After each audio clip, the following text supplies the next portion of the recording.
What is Hello. happening? Yo, yo, I love, yo, yo, I love yo. that new intro. I love it. Yeah, it's good, isn't it? How's it? Got How's it going? how we doing, guys? We've got quite a few people in already. Gosh, So, God, everyone's been a bit early. Everyone's in earlier than we are, mate. Jeez. so we've got Heather, Katie, Nigel, Bazza.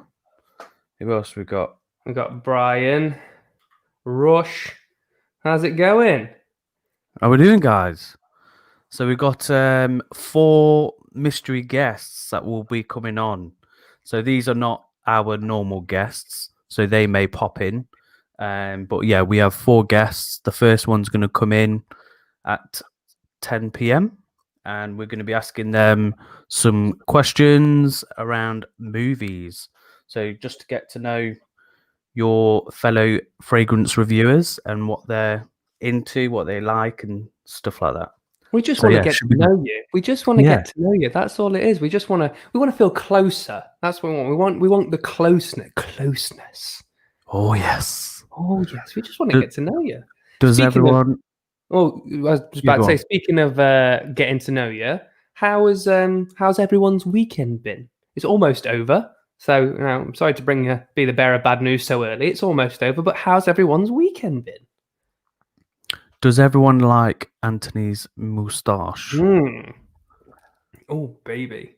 He's got a little comb for it as well. Like I'm aware, everyone. I'm aware of how bad it looks. Okay, like I'm like this is not something where I actually think it's a good choice. I'm doing it for a good cause and a good reason.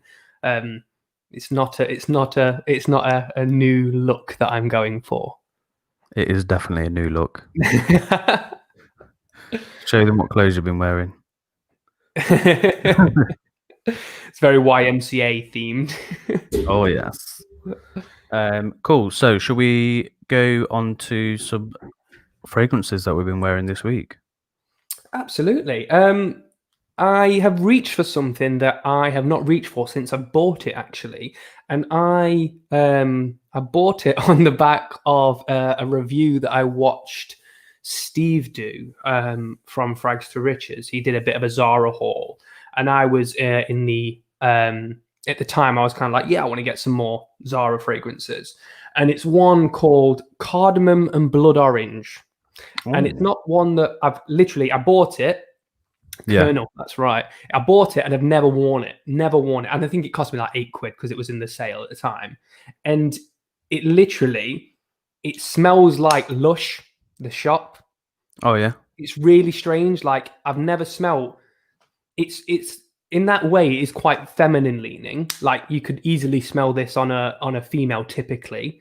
But it's so nice. Like it doesn't last long. It lasts probably a couple of hours, but you get what you pay for with Zara in terms of the longevity. But it literally just smells like walking past Lush. It's wicked. Barry's very familiar with Lush. Very familiar with Lush. He's got First half the ever shop. Lush. Yeah. One of mine was Istanbul. Oh baby. Galavant. So I think some of them, I think we discussed it. Some of them had left away since we did the live on Tony's, and just revisited it. Smelled even better than I thought before, and just it was just really really nice. It felt like it gone smoother. I don't know if it was that it settled for quite a while, but yeah, I enjoyed it more the second time. Cool.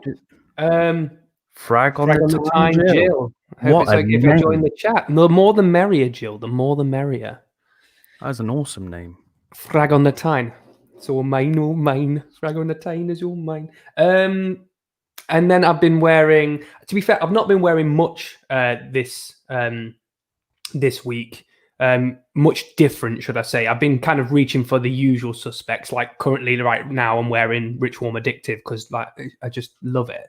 But something out of the ordinary that I've been wearing this week.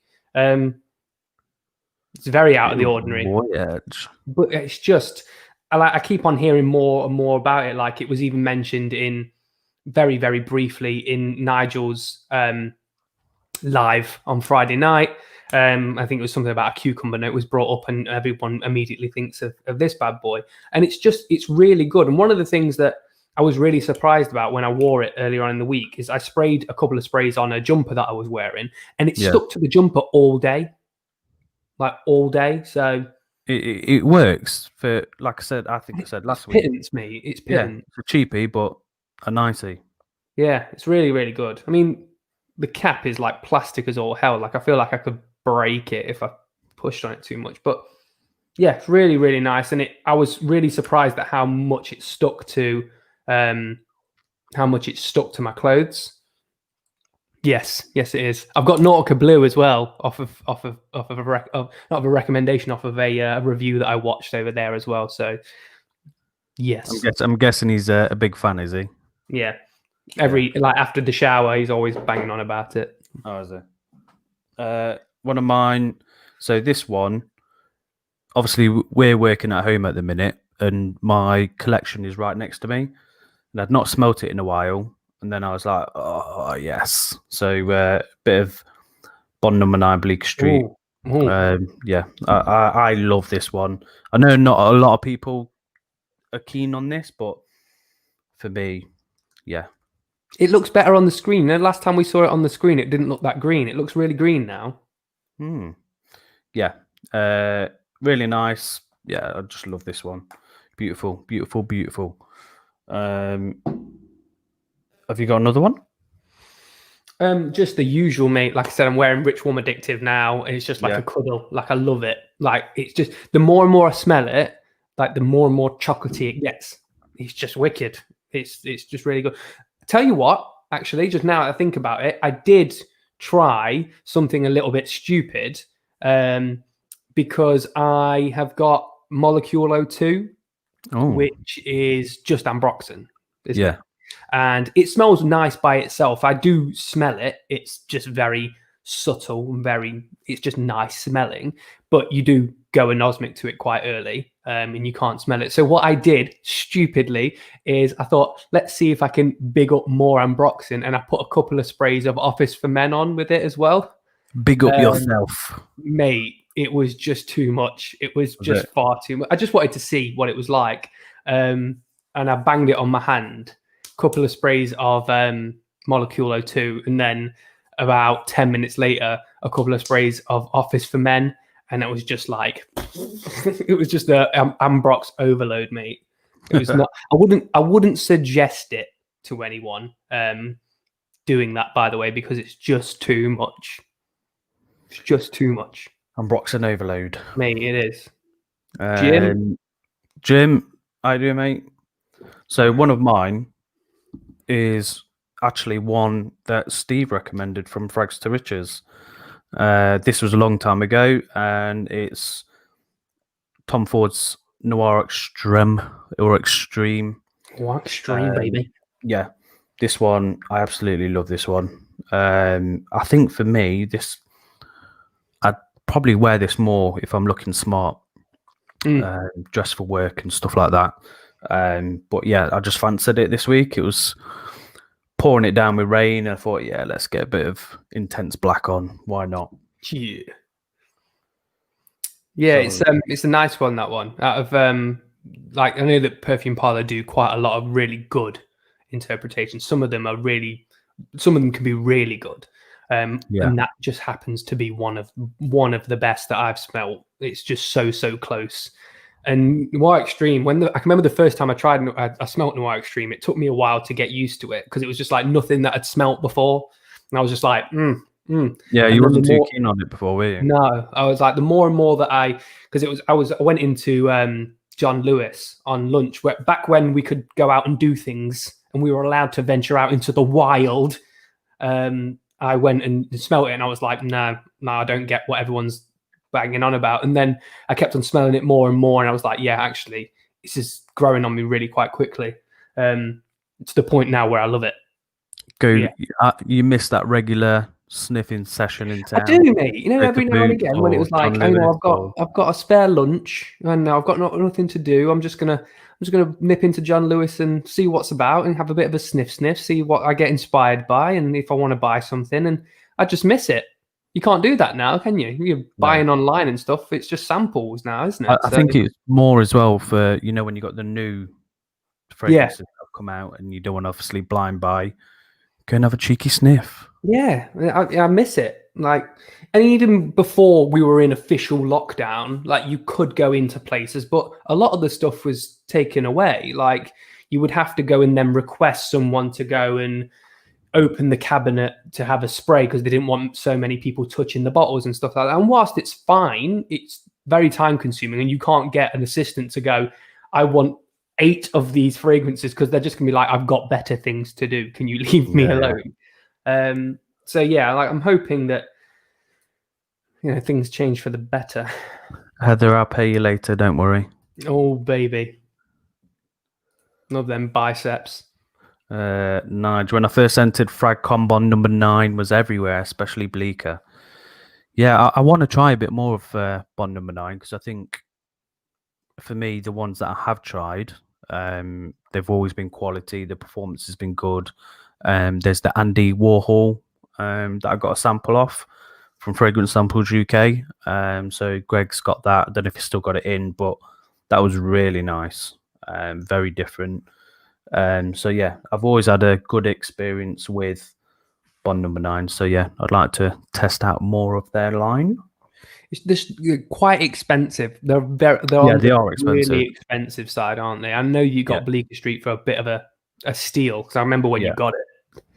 And but yeah, on the whole, I remember last time I looked and I saw a scent of peace, and I was like, nope, Yeah. it can smell good, but it can smell good over there because I ain't buying it for that price. You know what? Even I love obviously the scent of peace that Perfume Parlor does, but I'd still love to have an original. Yeah, yeah, But yeah, it's of just course the it'd be cost. nice. It's just the cost, isn't it? It's just Yeah. and Brian there, it would help if Bond number 9's bottles didn't look like Nickelodeon merch. They do look a little childish, don't they? But I think they actually look pretty stand out. Like that's what I quite like about the bottles is that they do look a little A bit childish. They do look a little Ninja Turtle. yeah, they look a little juvenile, don't they? I Yeah. mean, that does look. If you could say anything, that looks like Donatello, doesn't it? Like green Oh and yeah. The purple. purple and the They do green. look a bit juvenile, but they stand out in the Yeah, crowd, that's the don't thing. they? They're unique. They're really Yeah. nice. So what you been watching, Nick? What you been watching? So I watched something today where I've never watched any of the other films. It was the Purge Anarchy. Oh yeah. So it was the first one from that sort of franchise. I'd Mhm. never really been interested in watching it, and yeah, it was all right. It was You've not pretty seen decent. any of the other Purge films, No, no, dude? no. Is Anarchy the second one? I haven't got a clue. Has it got Frank Grillo in it? Yeah, yeah, It's the second one. Yeah. yeah. It was it was good. It was entertaining. Another one that I watched the other day. This was an old one. It was Denzel Washington's Fallen. Mm-hmm. And yeah, it was it's good. I'd never seen it before. I thought I'd have a bit of a Denzel session. Love Denzel. Yeah, yeah, it was a very good film. And then my last film is a very different film to what I'd normally go for, but I thought I'd jump in and give it a try. And it was the Mel Gibson and Sean Penn, the Professor and the Madman. And it's about Mel Gibson's character creating the dictionary. And it sounds absolutely boring as hell, but Yeah. them two are just powerhouses in this film in terms of the acting and stuff like that. Yeah, it's not something I'd want to watch again, but yeah, good film, really good film, especially for the acting. Yeah. About you? Not that much to be fair. I've been keeping up on on my my Ink Masters. Just got to keep that going because crap. Like I've been putting it on more just in the background more than anything. Janet's in the house. Nigel's a store assistant friend from Boots. Ants on the sauce. I am on the sauce, mate. It's my last one, so I thought I'd have it. I'd have it just whilst we're on. Why not? Yeah, so I've just been having it on more as kind of like background stuff when I've just been kind of like chilling out and just on my phone and stuff like that. Just because it's crap, but it is basically like the Bake Off, like Great British Bake Off, but with tattoos. So it's just crap TV. It's over dramatized. It's some places quite clearly scripted, but it's all right. It's something to kill time. One movie that I tried watching earlier on in the week and I fell asleep to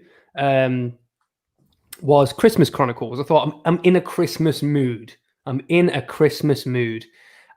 I heard that like Christmas Chronicles is like a new Christmas kind of like must watch with Kurt Russell as Santa Claus. And it started off really well. There's a little girl in it that's adorable and she's really, really good actress. But I just fell asleep watching it because it was just too late. So I never actually went back and finished it.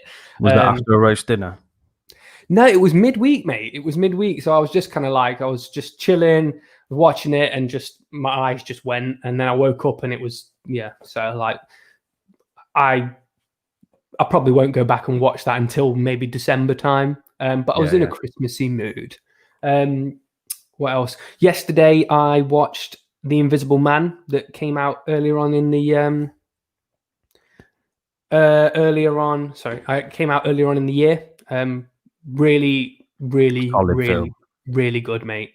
Really, really good. And I think it's building on Universal's kind of Universal's monster collection that they've got going on. Obviously, they did The Mummy with Tom Cruise, and that wasn't really that good at all. But now they've got The Invisible Man. And it was a really good take on The Invisible Man, I think. Rather than, I won't go too much into it because I think I'm going to do a review on it because I suppose, spoiler alert now, I really enjoyed it. But it's a really good, different take on The Invisible Man as how as you would normally think what The Invisible Man is. And there's some really, really good kind of edgy scenes in it that have you on edge. Your eyes are darting around all the time to think whether or not there's someone there all the time. It's just really, really good. But I am going to do a review on it, so I want to keep my kind of like detail about it to a minimum. And then the last thing I've watched quite a bit of actually today, I've not really been doing much today. The last thing I've been watching is called Trial 4. It's on Netflix, and it's one of the Netflix original series at the minute. And it's about I've not finished it yet. It's an 8-part series, and I'm like on episode 6.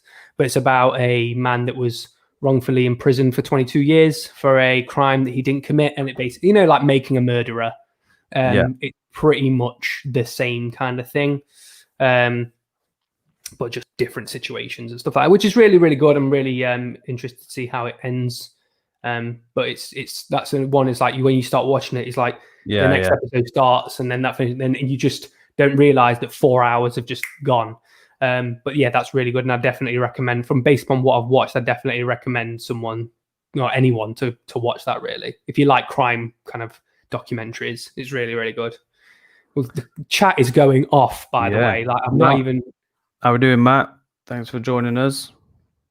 Matt, how's it going? The chat is going off. What is happening? Yeah, I think we're a bit behind, aren't we, with the chat? John, what is it you don't like about Boots? Oh, what is it you don't like about Boots? The staff. How are you doing, John? Hope you're good. Love the interview. John is throwing some shade at Nottingham. Oh, John, I know you're from Derby, but I was trying to big up the Midlands Mandem in the chat. To be fair, I'm from Derby, so yeah, I know, but we're all Midlands here. We're all friends here. Come on. 50 Tony, where's that? £26. Is that a Boots? It's a bit cheap for Boots. It's very cheap for Boots. Very cheap for Eros. They're stingy with their tester strips. They are. They really are. Go in, get a little stash. You gotta be quick on that. Quite a long list. The prices are way more than Superdrug for this. That is true. Superdrug are much cheaper than Boots for what you get. Definitely. So what we are gonna do? So when 10 p.m. kicks in, we're gonna have our 4 guests come on back to back. Once we've done all of our movie chat, we've got a movie game coming up. Another topic that we'll go over is, what fragrance did you smell on someone else that made you spend the cash? And then we are going to pick 3. We say 3 films, so we've picked 3 genres: horror, action, and comic books, and choosing our best trailers that we've seen over the years. So that will be coming up. There may be another person coming in, which Heather will potentially enjoy. Maybe. I'm not promising anything, but yeah, no promises. Lucas Poe, how are you doing, mate? How's it going, Luke? Not seen you for a while, mate. Hope you are doing well. Yes, I have been on some most wanted posters recently. I have no idea why. I don't understand why. Keeps getting pulled over. Is Janet still in the chat, or has she been triggered that much by all these comments about Boots that she's gone? Poor Janet. She's ripped her Boots pass off, chucked it on the floor. Dare they? Yeah. You get great strips at Spearmint Rhino.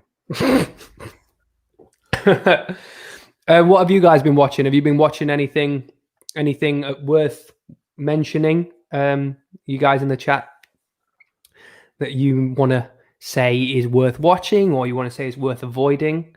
Worth avoiding might be interesting. Once or twice in the old days, Russ. Yeah, the little villages are in the Shire. Yeah, we live in a small corner of the Shire called the East Midlands. It's not very well known, except for 1 or 2 noteworthy people. I don't know, Robin Hood, Kevin Costner, Kurt Russell. I think I've seen. Yeah. Brian's been saying we started watching The Boys. The Boys, is that season 2? Is that season 1 or is that season 2?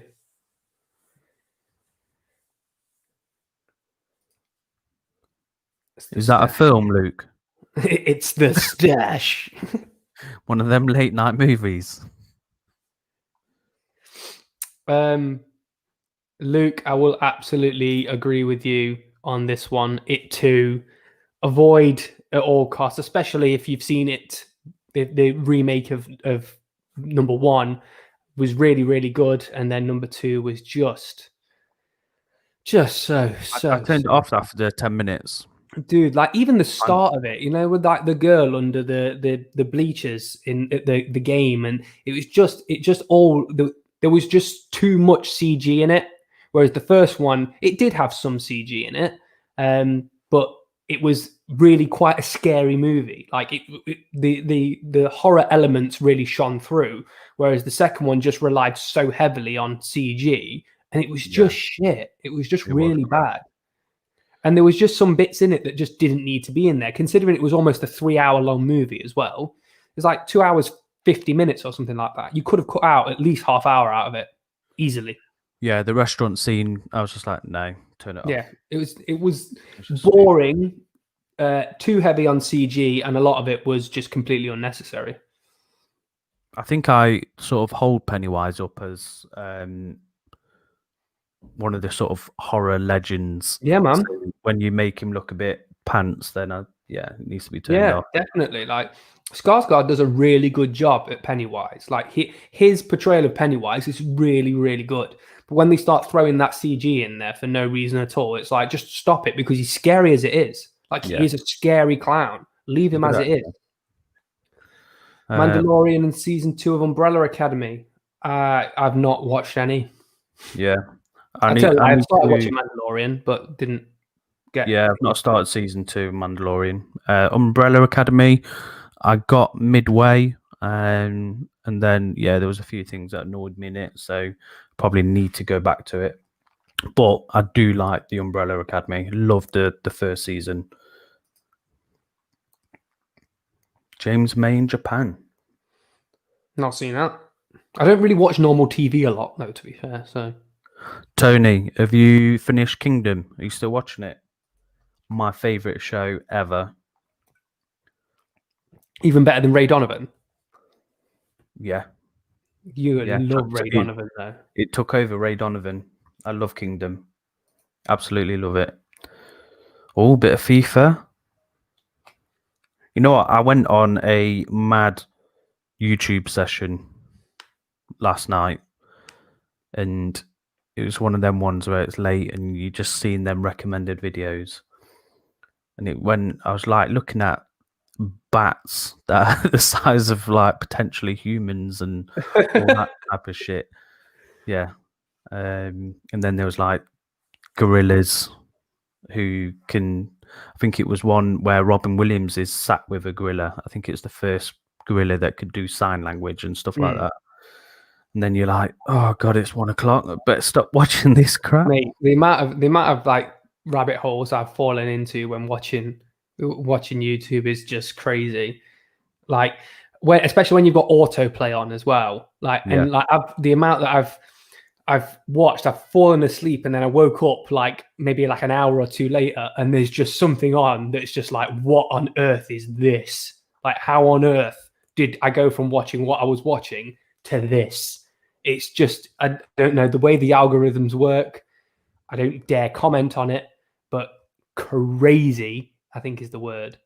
Yes. Oh, I think everyone, I think we have our first guest.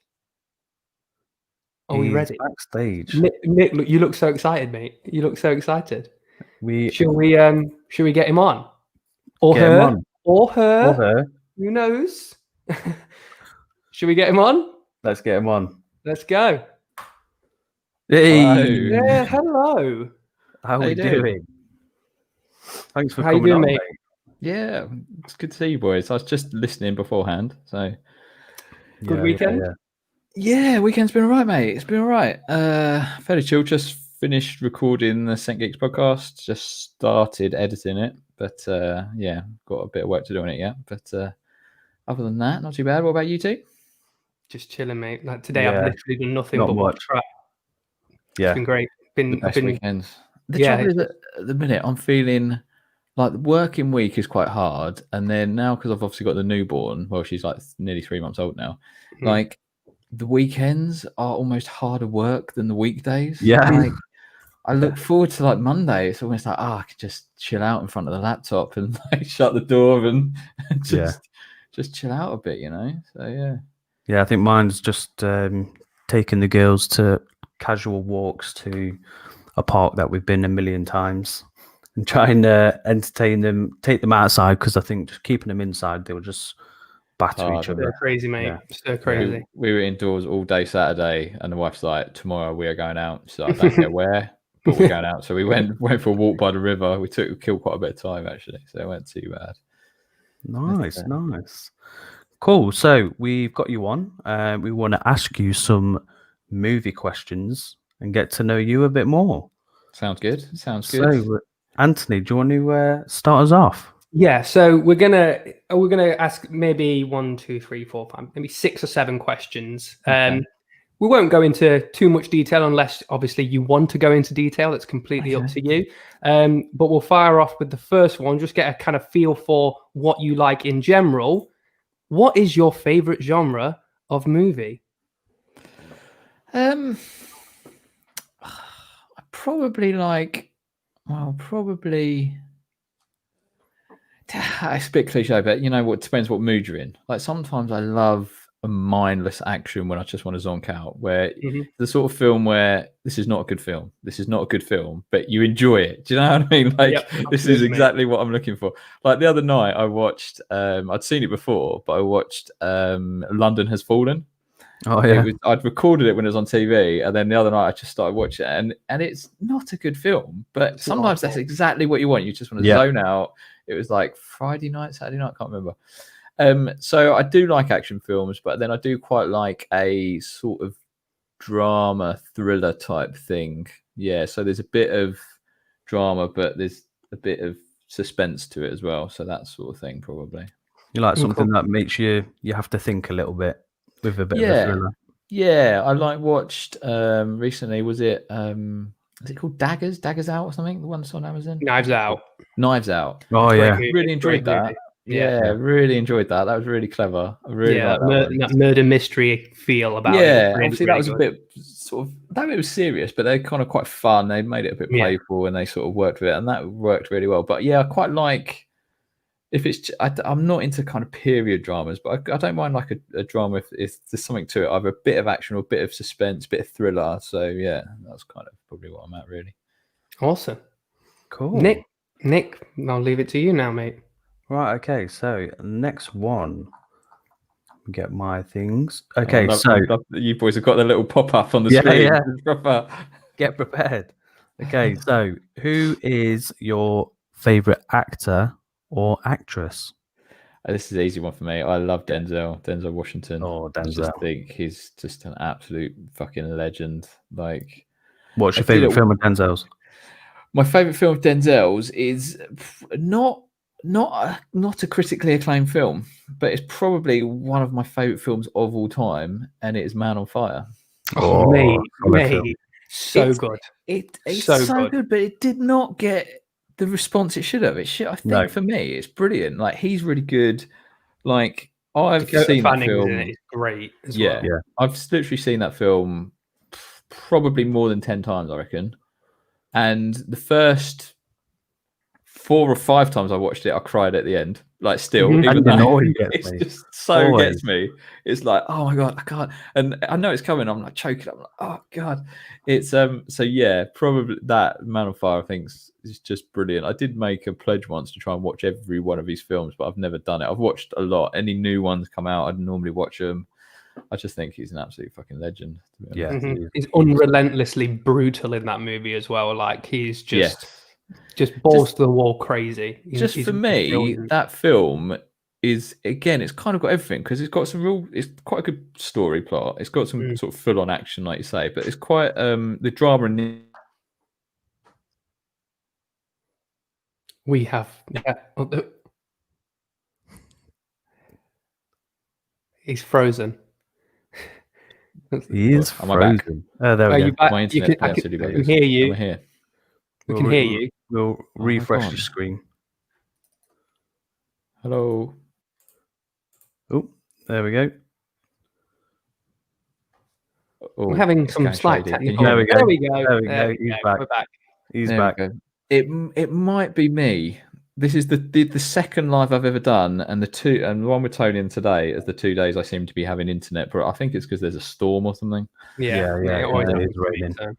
But normally my internet's pretty rock solid. I've got like an 80 meg download, but yeah, every time I want to do a live, something happens. But Man on Fire for me is brilliant. It's just got everything that I want. Like, it's just got different elements. I think the direction's really good. I think Tony Scott's done brilliant direction on it as well. So yeah, cool.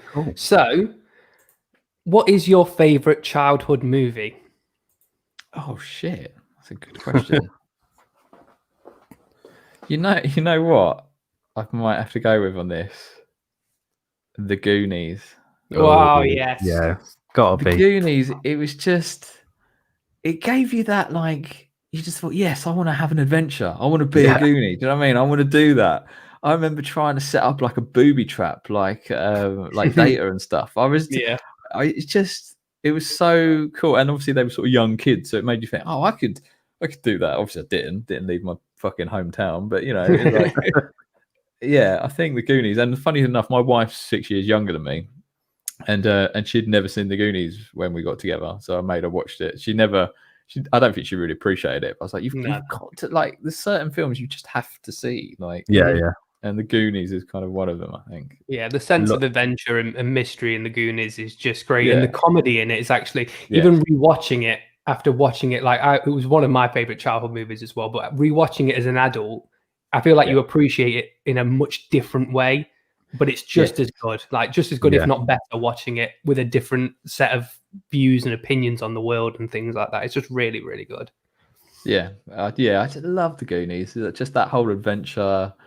Yeah, because I think when I was young, I quite liked those sort of things, and like Indiana Jones as well. Again, the adventure side. I think it was just that, it's quite cool, wasn't it? Quite exciting. So I think like that sort of probably Goonies okay for. Awesome. Cool. Next Loving question. the choices so far, mate. Loving the choices so far. Yeah, awesome. Oh God, I'm under pressure.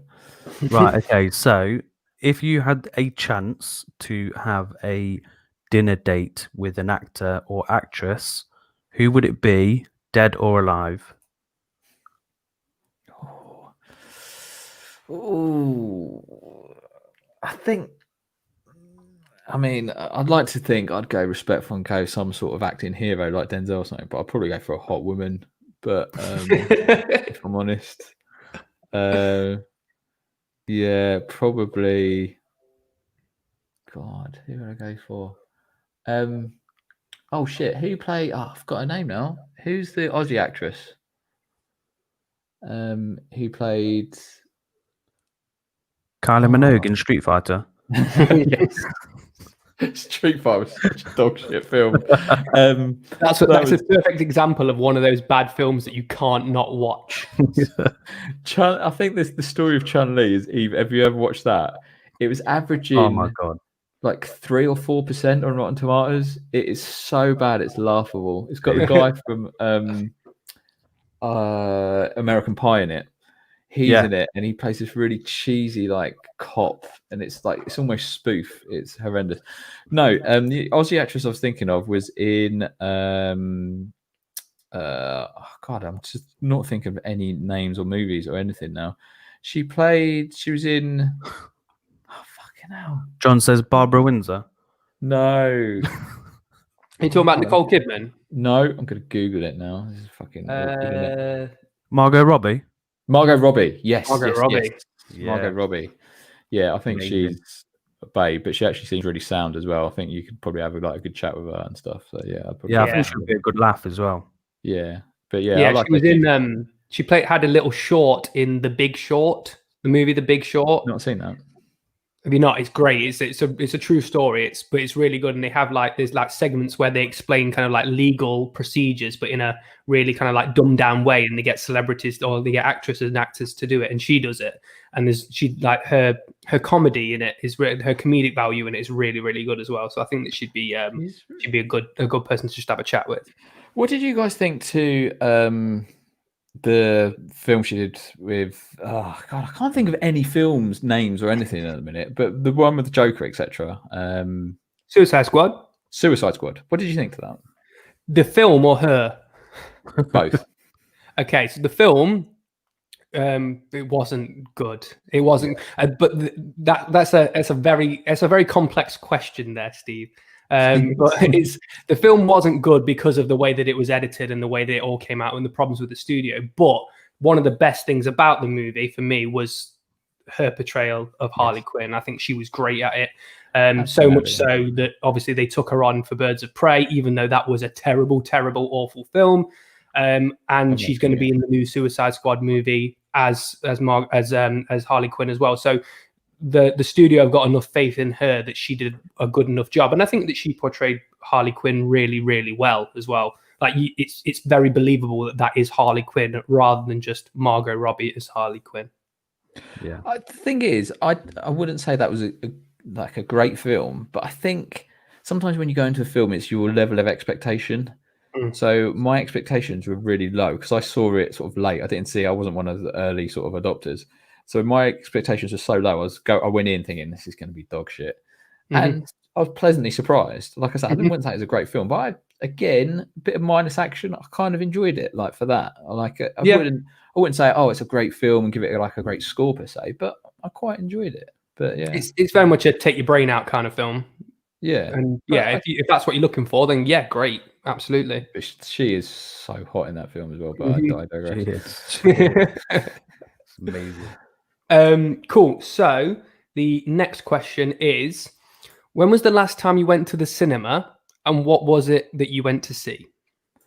God, shit in hell! I couldn't even tell you, mate. It would have definitely been. It would have been a kids' film. I don't know what it would have been. I would have taken the boy. I think we probably all went. It's because the thing is, I used to like be a proper hardcore movie buff. So I had like Love Film back in the day where they used to send DVDs through the post before streaming. Love Film. Yeah, and then we had again before kids, we had unlimited cinema cards. I had one for like ever. I was one of the first people. So we used to go at least once a week. Like one night a week was movie night, and then we'd normally get one or two of it. So we pretty much saw everything. That all went to shit when we had kids because it was just no chance. Yeah. So now it's like when I go to the movie, it's normally to see a kids film, and I see it as an opportunity to have a little nap. So I normally sometimes start watching. I remember we went and saw. I couldn't tell you what it would have been. We saw the last How to Train Your Dragon. I remember seeing that, the third one, I think it was, which was a great film. Yeah, I did stay awake for that one. So it might have been that. I think one of the last films I went to see. I did go to see a film with my mate. What did we go and see? I went to see the new Hellboy film. Oh God, a new one, which was awful. Was horrendous. That was bad. I went on my own to see that. It was just a bit of a scare. I was going to do a review on it, and my review was going to be 2-second review, and it was just going to be don't watch it. That's it. I didn't put it up. You couldn't even break that film down to sort of analyze it. It was just so bad. It really was bad. But me and my mate went and saw a film. I can't remember what. I think it would have been. It might have been like the Marvel Avengers type. The last Avengers film was probably one of the last adult films I saw at the cinema. I think. Cool. Yeah, depressing. It's just depressing that I don't get to go anymore. There we go. Right, next one. Which film are you excited to see coming up? Is there a trailer or a film that you're looking forward to watching in the future? God, I don't know. Because again, the trouble is I don't follow it as much now like I used to. Like when we had cinema cards, I'd be like, right, what we see next? Oh, that's coming out. I used to know almost like the release dates, be like, oh, that's coming out 28th of May. I'm going to be.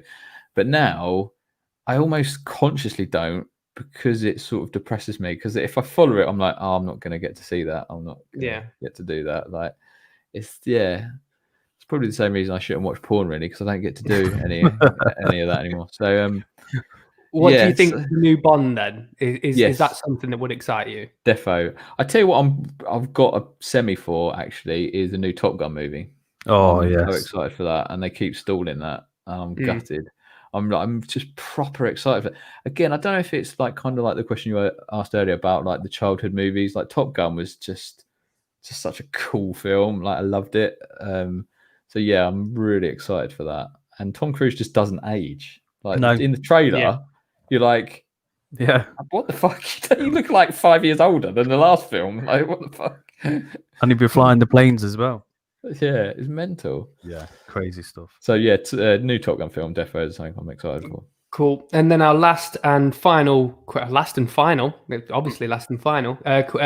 would be: we know what your childhood favorite movie is. Now we know what your genre, your favorite actor. What is your all-time favorite movie?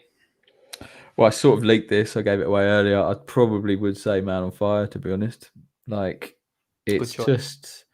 I like the fact that it's not too obvious, but for me, it's got all elements. I just think it's brilliant. And the ending, I was just, like I say, it used to just choke me up every time. And it was one of those films that I always would get people to watch, like if they're not seen it, or like I remember even having like a date come around, like it was like an internet date. It was before Tinder. It was like fucking, what was it? I can't even remember what the dating app was, but a girl come around, like a woman come around my house, and I'd like cook for her and stuff, like showing up. And we like wanted to watch film. I was like, "You not seen Man on Fire? We're watching it." I was like, I'm stuck on Man on Fire. Get Denzel on. Yeah. It's a great safe movie to watch though, because it's almost impossible to hate that movie. Yeah, but then it's not got that many great reviews. If you read the reviews of it on like Rotten Tomatoes or whatever, it's not that like there's some positive reviews, but there's a lot of kind of negatives. They say it's a bit like minor, like violence and everything, but it's got some great quotable lines as well. Like there's just some brilliant lines, like where he's about to like blow up that car, and those people kind of go, you know, the God teaches forgiveness or whatever, or the religion teaches forgiveness, and he says, "Oh, forgiveness is between them and God. I just arranged the meeting." Like stuff like that. It's just such a cool line. And then where the other guy says, "Oh, Creasy's art is death, and he's about to paint his greatest masterpiece." So I was like, it was just like just so many like cheesy but great lines in it. It's just. It's lines that we use in everyday life, mate. It's like I've used that quote 3 times today, so it's very relatable. It's very relatable. In my working life. Yeah, sales is my art, and I'm about to paint my greatest masterpiece. I'm gonna say that to my boss the next time I'm trying to do it. Yeah. Out of interest, you've probably discussed this before, but what are your favourite movies of all time? My favourite movie of all time is Jaws. Really? Jaws is it's one of those that I watched as a kid. I couldn't get away from, and I used to literally. I think there was a point where I watch it every day, and that's probably more telling about me as a child than it is anything. Watching a movie about a killer shark and some graphic things in it, but I love that movie. I think it's a master. There's some of the scenes in it, and what again, as we talked about before, watching it as an adult, I can appreciate it so much more from an acting level and a directing level, and some of the monologue by Quint in it is just incredible. And I could never get bored of watching it. I think mine changes every time someone asks me. So I'd say mine currently is Heat. Heat, yeah, such a good film. Yeah. It's such a good film. That's a good shout. I remember just the cast and everything is awesome. Like everything about it is so long, but I remember I stumbled across Heat. Sorry, I'm probably eating into the next guest's time here, but I remember stumbling across Heat like it's just on TV, and I was like, I've never seen this before, and I saw it was like Pacino, and I was like, I'll give it a watch. And I got totally engrossed. But the fight, because they do it so well that you don't know who you want to win. Like you don't know who you want to come off, because you're sort of rooting for them both. You're kind of like, you want them to both. So like that final scene where there's like the chase off and they're kind of head to head, it's just so tense because you want them to both win. You don't know who's going to come out on top because they've set it up that either could, because you're rooting for them both. So I was genuinely tense. Like it's like, oh my God, I was blown away by Heat. That's a good shout, that mate. I need to watch that again. Great film. So good. Well, Steve, we thank you very much for your time this evening. We feel like we've got to know you a little bit better, and we hope you've enjoyed your brief yet informative time with us. Thanks for having me. I hope it's of use, and I look forward to seeing who else you've got and what other films crop up. So cool. Thanks very much, mate. Thank you, mate. Appreciate it. I also need to go and check out Kingdom. I was listening earlier and I've not watched it. I need to go watch it. It's my favorite TV show. I love it. I think mine's The Wire, but there we go. Cool. Right, cool. Well, cheers, guys. Right, thank you. Thank you, mate. See you later. See you. Bye. So we do have someone backstage, but this is someone who's part of our circle. So this isn't the next guest, but he's part of our little crew. Boom! It's Colin the Crab. That was a really dodgy left hand. Yeah. Some sketchy green screen right there, fam. That's some sketchy green screen. Like it. So we should be getting our next guest coming in a moment. Very soon. Yeah, very soon. So how you been, Dave? How you been? Living the dream, mate. Living the dream. How's the stream? Doing really well. That's why I'm a bit late. I was going to come in a bit earlier, but it's starting to take off. So did a good stream last night. Got like over 100 views. Had to change my boxes a couple of times because it's a scary game. Nick was watching it. Had another stream today. Pretty successful. So I'm just enjoying it. Yeah. So we got Aaron. We got Caboose. How we doing? Caboosey. Lots of good comments. So who do you guys think is going to be our next guest? Oh, we've got Alex Hudson says he's got bang, smells good, 3 out of 10. Oh, doesn't smell as good as he thought then. Oh gosh. Oh dear. Was that the actual version or the interpretation, mate? No, that was the actual. Yeah, on Fragrance Samples UK, it had the real version on there. So he popped on, made a cheeky purchase, and ruined his fantasy that Bang is Uno. Oh, here we go. We have our next guest. Here he is. Who do we think it is? Let me just sort out this layout a second. Hang on a sec, because we've got quite a few of us in. Right. That's not me being big-headed here, guys. Hang on, I'll sort it out in a second. Right, who do we think it's going to be? 3, 2, 1. Hi guys. Boom. How's How it you going? doing? We have the famous Matt Pocket Sense. How's it going, mate? Oh, fantastic. I've been hanging about for ages waiting for Stephen to finish. It looks like you're in a ship looking at the doors. Right. It's my lab. That's where he's making all the amazing fragrances. So I've got Purple Gourmand and Raspberry Vanilla next to me. Oh, hail. Oh, hail. yes. Amazing Good stuff. man. How are we doing So- anyway, Matt? You okay? Yeah, all good, man. Can't wait to get on and let you know what movies I like. Oh, yes. Oh, yes. So as you've probably watched, we're going to go through the same questions with you as we did with Steve. So you may have had time to prep. Obviously not much time, but we'll go through and ask you the same question. So the first question, Matt, is what is your favorite genre of movie and why? Probably, to be honest, I like drama movies mostly.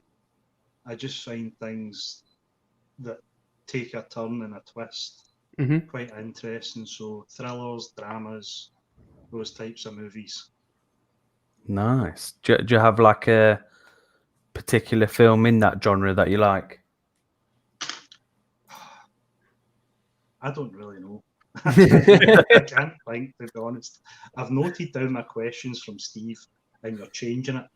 So I'm struggling. Don't worry. We'll get to the ones where you can divulge all of your movie knowledge. Right, okay. This will be a better one for you. Who's your favourite actor? Right, I've got two here. I've got Edward Norton, Oh, just because he was fascinating, and I found that every film he was in was an absolute banger early Yeah. days in his career. But all time, it's probably Anthony Hopkins. oh, Same yeah. sort of Great reason. shout.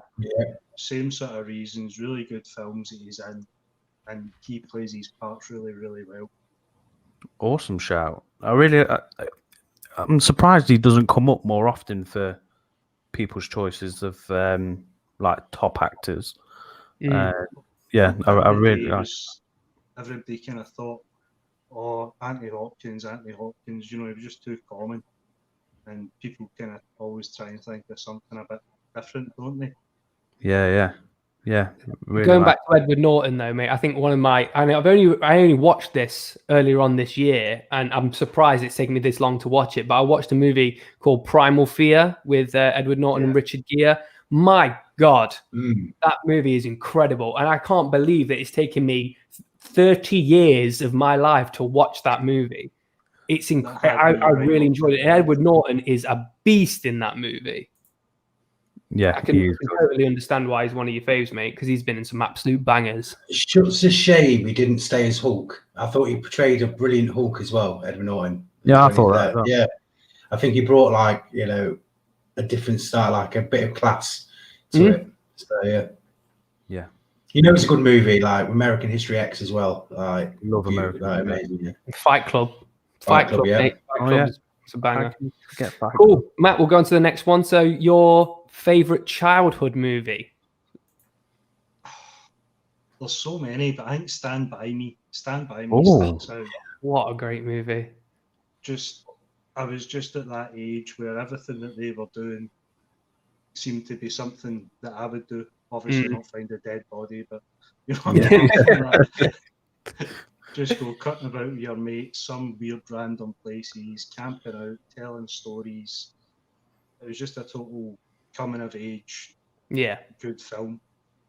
And that's one of those movies that's really relatable to you as that age as well. But it's also a really, really good movie to watch as an adult as well, to watch it from an adult's perspective, because like some of the stuff that they got up to in that movie, it's kind of like, that's terrifying. That's like, how young were these children, and where were they going, and what were they doing? Like, it's terrifying. I love that movie. Really, really good movie. There's just so many bits of it that you can go back and discuss years and years later, and they're still funny. They're still relatable. You know, just that's what I like. That's what I find is a good film. Yeah. You know, something that you can watch 30, 40 years later, and it's still good. And I think the child actors are amazing in it. Yeah, absolutely. Just saying how young they are and the sort of material that they've got to do on film is awesome.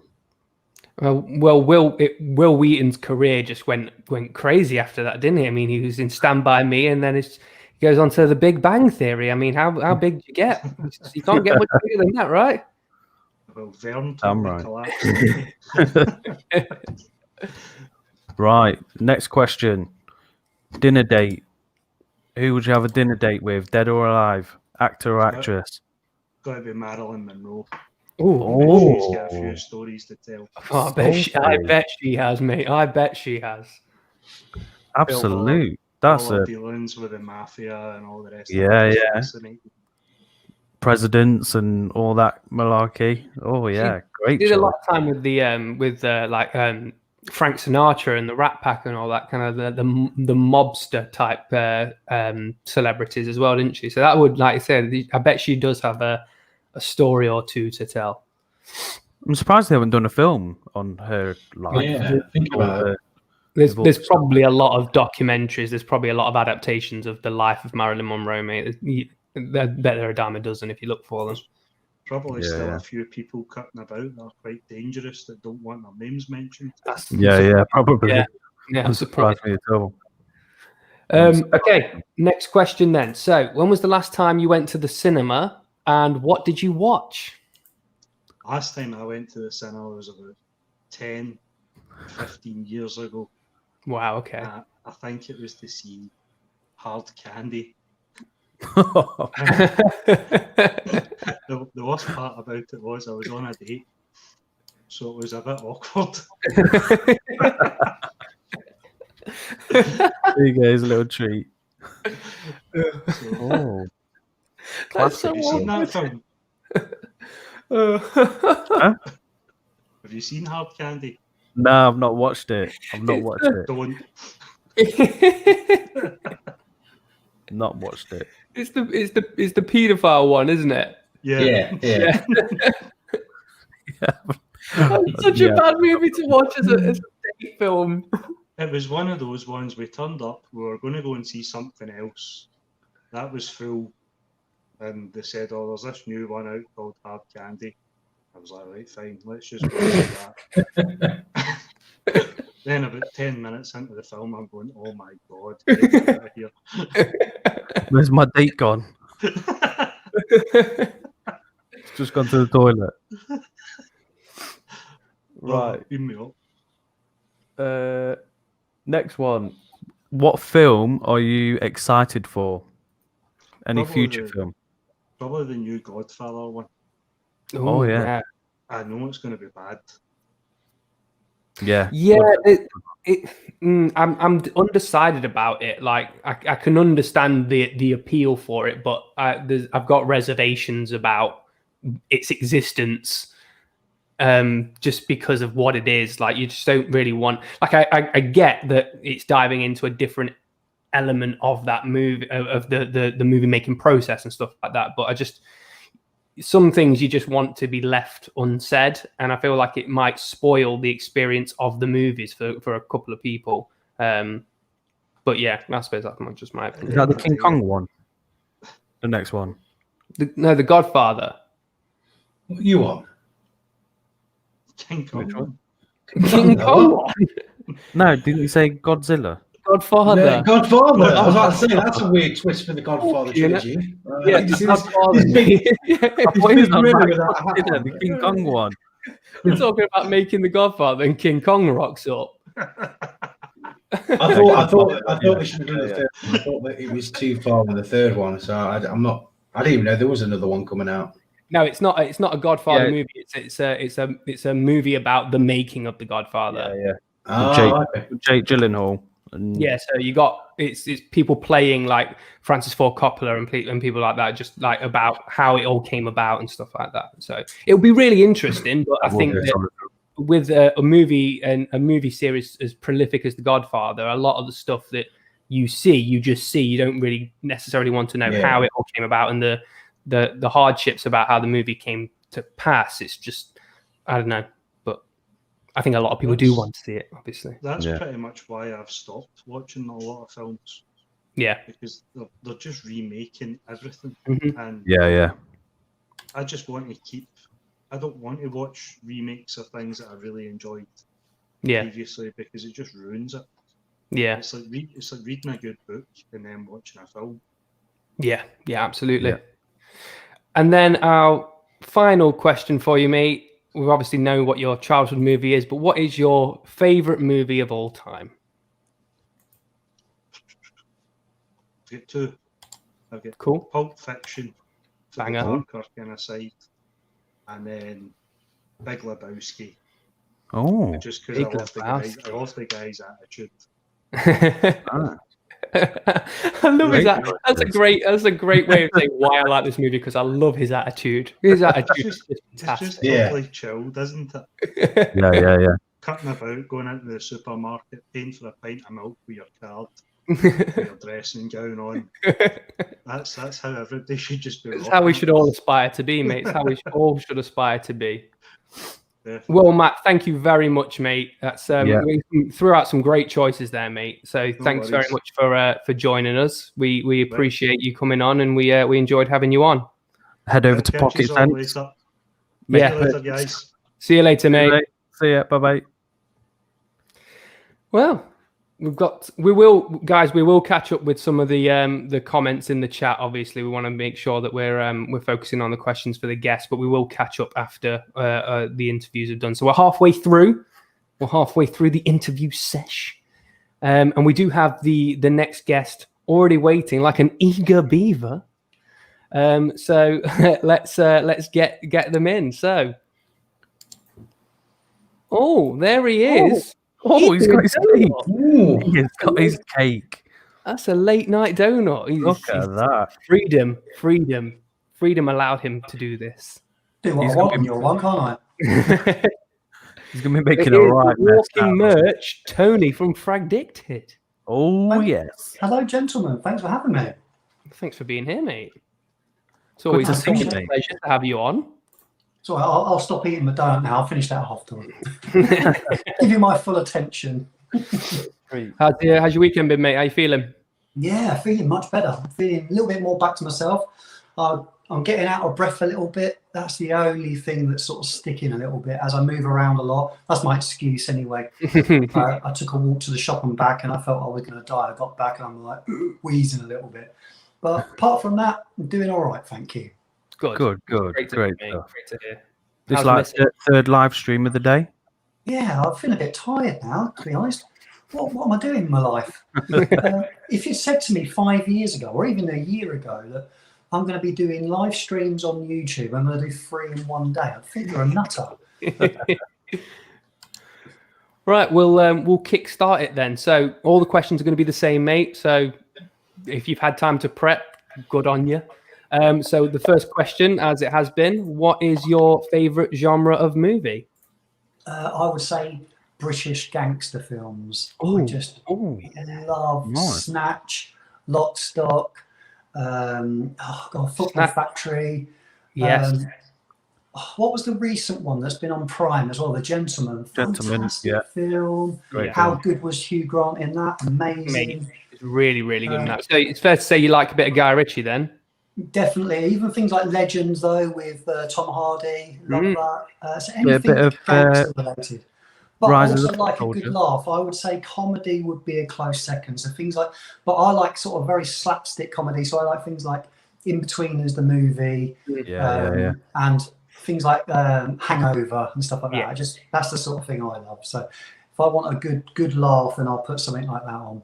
Cool. Yeah. Hangover's like, it never fails. Especially the first one, it just never fails. Like whenever you watch, you could watch it a million times and it still be hilariously funny. So yeah, totally on board with that. Have you got a favorite British gangster movie? I would say probably Snatch. Probably Snatch. I think there's some great performance in that, but I thought actually Brad Pitt was fantastic. His Irish accent was actually very good. He was very believable. So yeah, no, I would say probably Snatch is my favourite British gangster film. Cool. Pressing the wrong one here. Right, okay, next one. Favorite actor or actress? Now this was actually quite easy for me. I was just jumping in the shower and I got to see Steve answer this, and I thought, oh, right, but I got there very quickly. Leonardo DiCaprio, I would say, is probably my favourite actor of all time. Couple of favourite movies: Shutter Island, Brilliant movie, Blood Diamond. But he's just been in so many good movies, and for such a long time now as well, hasn't he? He's just been at the top of his game for a long time. He never does anything like really action. I'd like to see him do something like that. But everything he does is just so well polished. I think he's brilliant. Yeah, I think it's a bit of an injustice that he's only got Best Actor once. I know. That's just and The Revenant was really best good. film. No, and it wasn't. Yeah, exactly. The Revenant was really good. Don't get me wrong, it was good, but it's not his best film by far. By far, it's not his best film. No. But no, it's a solid choice. Solid choice, mate. Great choice. Where are we? Okay, yeah. So, childhood movie. Favorite childhood movie? Oh God, this is so difficult. I love Steve's answer. The Goonies, fantastic. Great memories of that. Great memories of things like Willy Wonka back in the day as well. The first one. Oh, fantastic movie. Get to watch that a lot now as well because Phoebe likes both of them. So yeah. And they're both great films, but the first one. But I was one of those 80s children that were allowed to watch films that were far too old for me, far too much violence. And I've got great memories of 80s action films. And I'll give you a couple of examples. I would say Commando. Oh, yeah.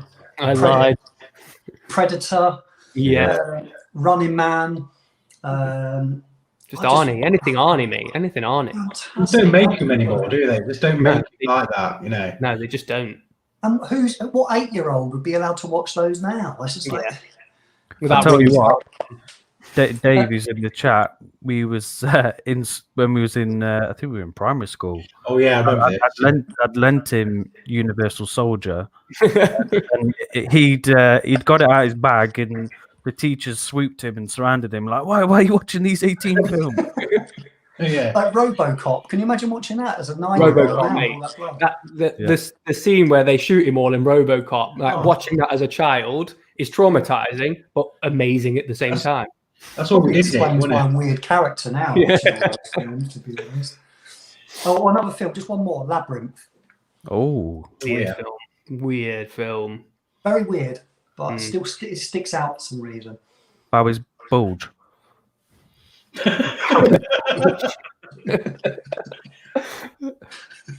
I shouldn't like that as a young child. I don't like it now, to be honest. Scary bulge. Well pointed out. All right, so the next one, Nick, is... Next one is dinner date. Dinner date. So anyone dead or alive, actress or actress that you would have a dinner date with, or you'd love to sit down, have a little chat. Oh dear. You know what? I think someone like Robert De Niro. Oh yeah. Sure. I think going back to his early gangster films and the grit that he's got with that, but he's done some more light-hearted stuff since, so he can obviously have a laugh. I think he'd be a really interesting character to sit down and have a dinner date with. I wouldn't touch him, but I would like to have a chat. Like to have a chat with him, unless he was wearing the chrome. He'd be such a bit of cheeky footsie under the table. Yeah, I'll grab his bum if you wore that. Cool. So next one, when was the last time you went to the cinema, and what did you see? Right, this wasn't too long ago, before just pre-lockdown, I think, and I went to see 1917. 1917. I went to see that with Bex on a rare day off, and what a movie to see at the cinema! Wonderful. Just great. Just brilliant. It's on Amazon Prime now, I think. Yes, it is. Yeah, it is. Yeah. If you haven't seen that, go and watch it. But at the cinema, different experience altogether. Yeah, I reviewed that, and I couldn't get enough of it. I thought it was just such a well done movie in nearly every aspect. It was just really, really good. Yeah, love that film. Brilliant. Right, next one. Do you have a film that you're excited for coming up that you are looking forward to watch? Yeah, I do. The only time I've ever been to the cinema on my own was to see Avatar. And I would quite happily go and see the next one on my own as well. Yeah. One thing I'm a little bit worried about was the best 3D movie I've ever seen. Yeah. Probably the best cinema experience I've ever had as well. I'm a little bit worried about with 3D's taking a bit of a dive, hasn't it? It's not. Yeah. Is the next one been done in 3D or not? I don't know. I think Cameron wants to try to make it a 3D movie without the use of 3D glasses. He's really ambitious. Yeah. But Avatar was one of my biggest cinematic regrets because I never actually went to the cinema to see it because like it was so hyped. It was just like one of those things where I was just like, I don't want to do it because everyone is doing it. And I regret it every time that I watch it. I regret not seeing it in the cinema because everyone says the same thing. Everyone says the exact same thing you just said, like the greatest 3D or the greatest like cinema experience. But I'm pretty sure they'll probably show it again in the cinema before the second one comes out. But yeah, 3D will be an interesting one on that one, especially if he manages to pull off the elements of 3D without the use of 3D glasses. That would be wicked. But I've seen Caboose's comment there. He says, "Oh, Avatar. You know what? It wasn't the greatest movie in the world, was it? I don't think it was. Not at all. No.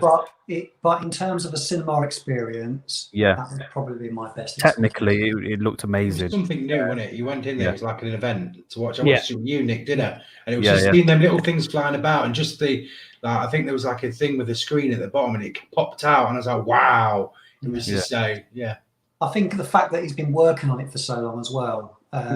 It's been worked on for so long. It has to be good. Yeah. And everything Cameron has done has been big, hasn't it? And he's a perfectionist, and I'm pretty sure that I've got confidence that he'll equal the greatness of the first. Maybe not in its revenue or anything like that, because it held the top spot for so long. I mean, obviously it's been knocked off its perch now, but I don't know if it will do revenue-wise as good, but I think people will love it just as much. Cool. So then the final question, is, as it has been with everyone, what is your favorite movie of all time? Shawshank Redemption. Oh, that was quick. Yeah. That was quick. It's always been a favorite of mine. I just think it's timeless. I think it's just so timeless. You could watch it over and over and over again. It's just one of those movies, and you know what? It's rated IMDb #1 movie for #1 for how long now? And that's for good reason. It's just literally my favourite movie. I just think Andy Dufresne was a quiet man. I love it. I love that. I love that movie. It's wicked. Brilliant. Yeah.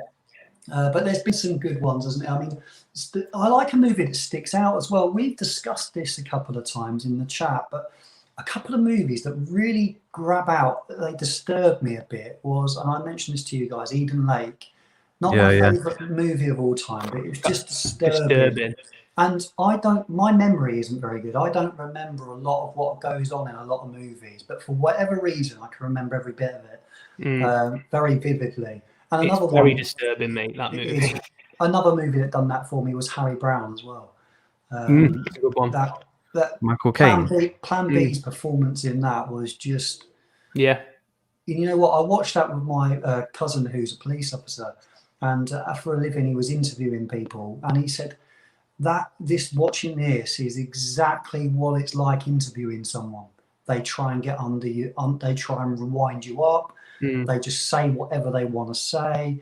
They threaten you. They say they know your family. They try all sorts. And he said how Plan B was in that interview with the female police officer and the male officer is exactly what people are like. And that frightened me a little bit. So that sticks with me a lot as well. Yeah, it was a great film. It's a good movie. Yep, it's a good movie.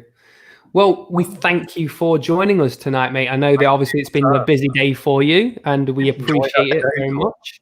That was fun. Thank you for having me on. It's always a pleasure, mate. It's always a pleasure. So we'll say good evening. We hope you stay in the chat, but understand if you want to get a good night's sleep. So Get in that donut. Yeah, get that donut in, mate. Yeah. We'll see you soon, mate. Cheers, lads. Thank you. Bye. Yeah. Bye. Well, that's 3 out of 4. 3 out of 4, guys. We're cooking on gas here. We're running a little bit behind, but that's fine. The last guest is in the chat, poised and ready, and we'll get him on the stream now. Can anyone guess who it might be? Boom! Shake the room. Buzzer! He's Dracula. How you doing? How's it going, mate? Dracula.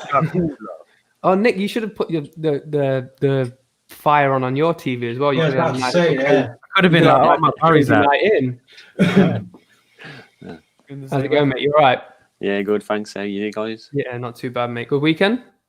Yeah, not bad. I've been working all weekend. So. Oh, yeah. This is the highlight of the weekend, then, obviously.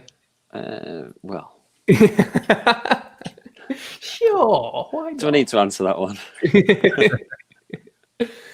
Cool. Well, I'll tell you what, mate. You've probably had the most time to prep out of everyone. I have, yeah. But the problem is I have too many answers now for each one. Well, you are our last guest, so we could keep you on a little bit longer as well. So let's jump into it. So as everyone else started, we'll start with genre. What is your favourite genre and why? It depends who I'm watching it with.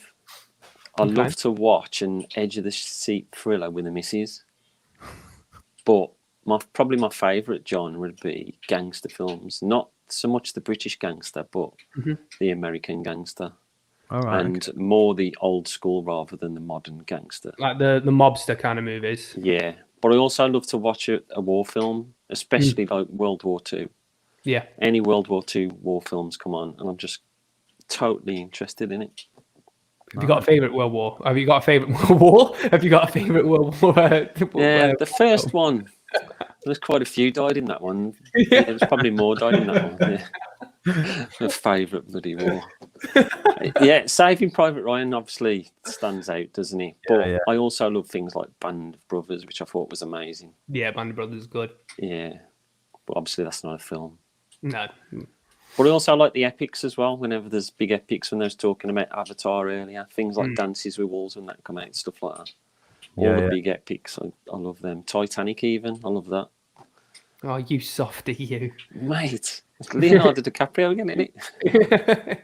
That's a special occasion film. Yeah, that's it. It's when he's making up.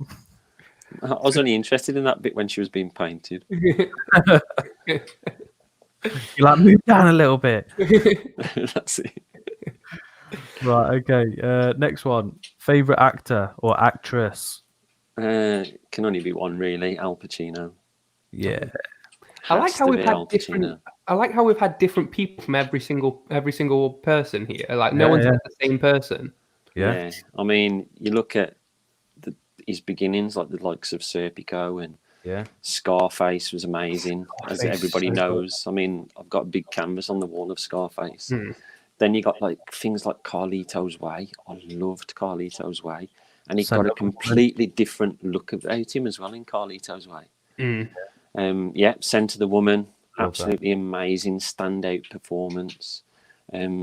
So many. Heat, he was really good in Heat, and what was that? Donnie Brasco.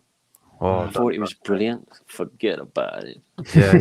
I used to love it. There's so many different ways of saying forget about it. There was a show he did in America. I think it was called Angels in America, and he was really good in that. Really good. But even like his smaller roles, like Devil's Advocate, things like that, he was just I was about to say that. out. He's good in Devil's Advocate. Oh, he just stand out. And even like his later ones, was it Insomnia, where he couldn't sleep? Just brilliant. What did you think of The Irishman? Not so much. Yeah, I agree. So it's okay for what it was, but I think it was overhyped for everything that it was promised. Alex is a little bit concerned that your living room is on fire, obviously. And Caboose thinks your place looks really warm. So there you go. Thank you. So we'll move on to the next one. What's your favorite childhood movie? I think I was not so bad as Tony, where he was like thrown with the violence, but it was more the epics at Christmas when I was growing up, being around like grandparents' house. So it was like all the musicals, some massive musicals like Seven Brides, Seven Brothers, West Side Story, that sort of thing. But I think the one that stands out for me, and it was an epic film as well, was Spartacus.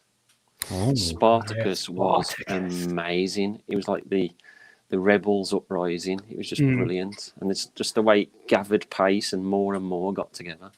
It's probably because I used to play army and that with soldiers in my bedroom and stuff. Isn't Spartacus like 15 hours long or something like that as well? Like I think it's a good 2 hour plus movie. Yeah, maybe even 3 hours. It could be getting on.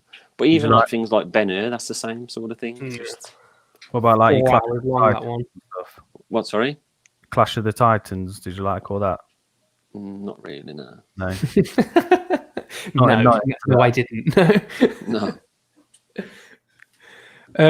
Did you know? So, Ben-Hur has the record for most extras in one movie. I think it's like something insane because of how because of like the vast scenes of all those people. They were like because there was no CG.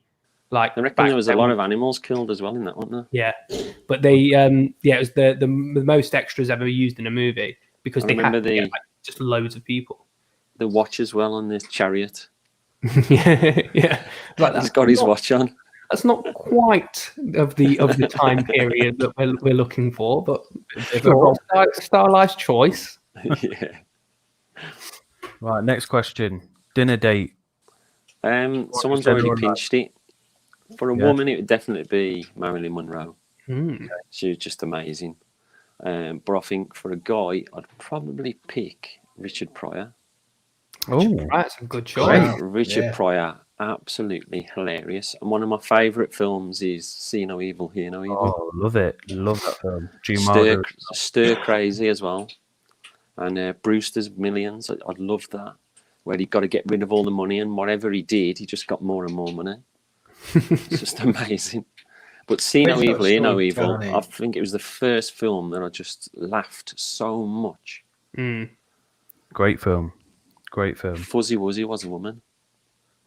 Yeah, I can remember all them films coming on when I was younger, like a lot of Gene Wilder films coming on. Yeah.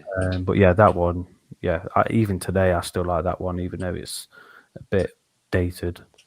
It is dated, but it's still really funny. In its day, though. In its day, it was... awesome film. But he's also a stand-up comedian, isn't he? So it would be a really funny... I think that what you find is a lot of stand-up comedians, when they move into the realms of acting, like a lot of the stuff that they do is improvised just because they're naturally funny and they're naturally gifted with kind of like comedic timing and stuff like that. That's it, yeah. So they inject quite a lot of themselves into the movies, it's why it's like you like it so much, because it's so much of them rather than just what they're being told to do. Yeah, totally. Which is you find that a lot with stand-up comedians, I find. Okay, next question. When was the last time you went to the cinema, and what was it that you saw? It was the end of January, because the kids were taken to Panto by their grandparents. So we went to watch The Gentleman. Good movie. And a couple of days before, I'd actually gone with a father-in-law during the day to watch 1917. So those are the last two that I watched. What did you think of The Gentleman? Brilliant. I wasn't sure whether the missus was going to like it, especially the first 20 minutes, because it's just Hugh Grant in the room talking, isn't it? And I'm thinking, is it going to be like this all the way through? But as soon as the action started, and it was just comedy all the way, Hugh Grant plays a brilliant part. I genuinely think that's my favourite Hugh Grant performance out of everything that I've seen him in. I really quite like Hugh Grant. I like the bumbling, stumbling kind of like idiot that he plays in quite a lot of stuff. I know that people kind of get annoyed by it. I quite like it, but I think that this is my favorite Hugh Grant performance of everything that I've seen. I loved him in it. But there's so many good parts in that as well. Yeah, they are. It's just brilliant. I really loved it. Charlie Hunnam quite surprised me in that one as well, because I don't think that he's Sons not of Anarchy. Yeah, I mean, he's not that great in everything. I mean, look at Green Street, for example. Like he's just, it's quite cringy when you watch it. But he was really quite good in that, especially in the scene where he's kind of like, he's just dominating that I think he's just in that like bit of a crack den, isn't he? And he's going in and explaining what's happening. He's like, he owns that room. I really enjoyed it. Brilliant. What film are you excited for coming up?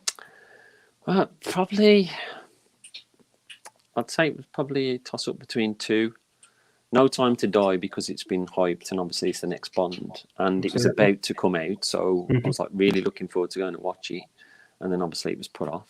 Plus I really like the Billie Eilish song that came along with it. But probably the main one is Candyman. Mate.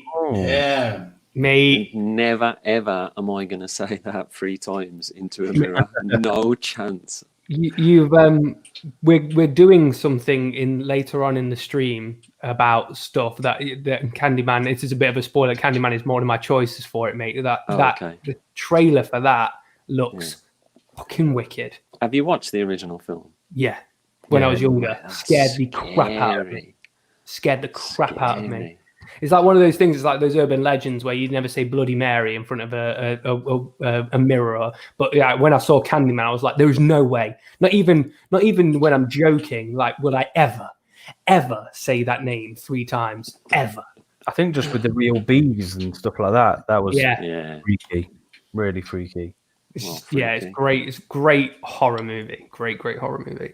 And then moving into the last one, mate. What is your favorite movie of all time? Hey, can you put someone on the spot like that?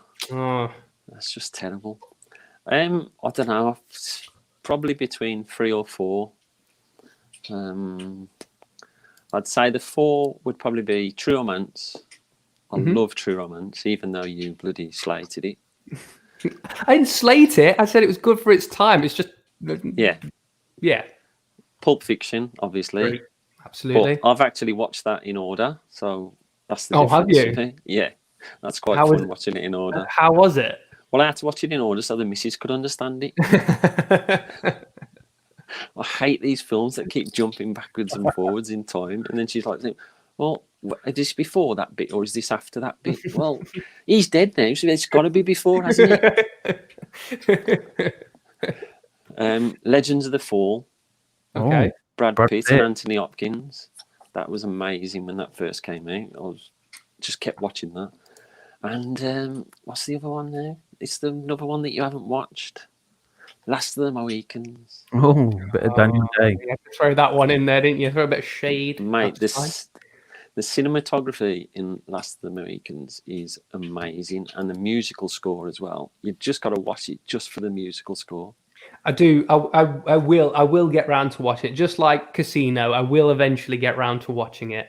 It took me a while to get Casino, and whilst I was bullied into it, I will get round to watching it. I'm just too lazy. If I'm being honest, mate, I'm just too lazy. But I will. But they're all great choices, mate. So out of those 4, which one are you leaning to? I don't know. Probably True Romance. Cool. Good choice. I mean, the scene with Dennis Hopper is one of the best scenes I've ever seen. Yeah, I love that scene. It just builds and builds and builds. And then as soon as he knows he's going to die, he just goes off on a big rant. Mm. And he just puts them all in his place, knowing that he's going to die at the end of it. Yeah, it's a good scene. I love it. Like, you see this? Yeah. Christopher Walken's an amazing actor as well, isn't he? Yeah. He's and one of the I still can't get over. I still cannot get over. What's his name in it? Gandolfini. No. Oh my god, why have I lost his name? Gary Oldman. Gary Oldman. I still can't get over Gary Oldman in it. Like when you told me that Gary Oldman was in it, I was expecting Gary Oldman, like just normal Gary Oldman. And then I see him, and I'm like, what on earth is that? We got everything in here from Diddle I Joe to Damned If I Know. It's great. Like, I just never expected it. Well, thank you very much for coming on, mate. It's been a pleasure as always. Yeah. But yeah, we'll let you enjoy the rest of your evening. And Sound. Thank you very much. To the quiz. Well, yes, we'll be coming up in a minute. Actually. Sound. See you later. Cheers, mate. Thanks very much. Thank you, mate. Wow, I feel like we've got to know each other a little bit better. Oh yeah, sausage. Right. Oh gosh, right, that was fun. How do we feel? Are we ready for a quiz, or do we want to go into the next category? I think we can have a bit of a quiz, can't we? Yeah, let's have a bit of a quiz. Right, hang on. I need to. Do you want to go through the comments? Because I just need to get the answers. Yeah, well, we've got quite a lot of comments. I think it's mainly just people responding to people's answers, such as I went to see Avatar. 3D was sold out, so I saw it in 2D, which is unfortunate, I'm guessing. Katie has jumped on my Gravity is the best 3D movie I've ever seen. I went to see Gravity in IMAX 3D, and whilst the movie was so-so, the 3D in it was just...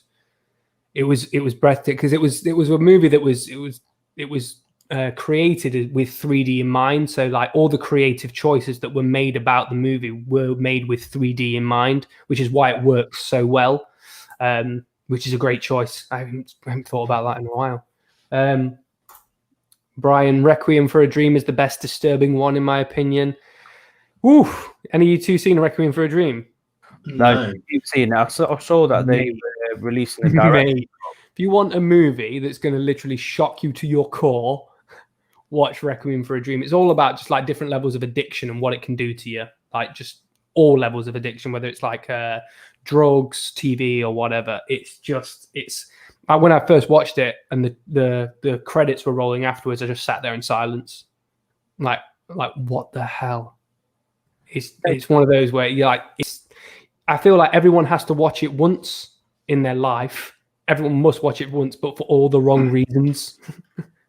Which is a terrible thing to have to say. Dave, what's your favourite film? It has to be Aliens, and it's probably for what they said before. Like when in the 80s, I was allowed to watch it. Yeah. When I was younger, loved it. Loved the whole kind of premise of it with the Marines, and I remember as a child as well, I had the hots for Newt. Like I wanted to save the day. I remember when Alien 3 came out and she died. Sorry for the spoilers. It's been 30 years nearly. I've been really genuinely upset. But the whole journey of it, I used to know it line for line. I don't know if it's because I wasn't supposed to watch it, but for me, just the whole thing, like I mentioned last week, that I was waiting for the kind of remake of Alien 3 with that storyline, because it always left me wanting. Because Alien 3 just completely went 3 different ways where it should have. But that this feels unfinished. I wanted to see what happened, but definitely Aliens. Like the whole kind of the mood of it, the everything, the witty of it, and I just knew it word for word. Probably still know it word for word. It has to be Aliens. It's a good choice, mate. It's a good choice. Who would you take on a dinner date, Dave? Who would you take on a dinner date? I would probably. I know this is probably controversial at the moment, but probably Johnny Depp, like because his style of acting and stuff like that, and how different roles and stuff. I would love to get into his head, and have some. I think he's got a story to tell, and I think he's just a very interesting character. Like he'd always take the kind of weird role. I loved him in Willy Wonka, how he took Willy Wonka that direction. Good morning, Starshine, or whatever he said. But yeah, so probably Johnny Depp, just to see what he's all about. Johnny Depp's a great choice. He's one of the most, I would say versatile, one of the most versatile actors like going. And I don't think it's controversial at all. I know that he's obviously been in the news at the minute. Why? But I think that he is he's a great choice. He's absolutely great. 100%. Just for Edward Scissorhands alone. Yeah. Edward Scissorhands is one of my all-time favorite Johnny Depp movies. But yeah, like I agree with your choice, Dave, and I would very much like to join you on that dinner date if you would have me. Of course, mate. You're paying for the bill. Absolutely. Well, he can pay. He's just got $10 million. Yeah. Can you guess who mine would be? Van Damme. Oh yeah, well, it might be Van Damme. No, it's not actually. Al Pacino. Go away. It'd be Bruce Lee. Oh well, yeah. Just talk about his like philosophy on training and how in depth he was with that. I think he was quite ahead of his time. Yeah.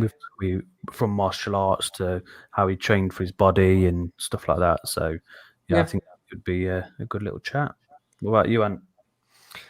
I think it would have to be Spielberg because just what he doesn't know is there's one of the greatest directors of film of all time, really. Like the amount that he will be able to teach you just about movie making in general would be worth its weight in gold, in my opinion.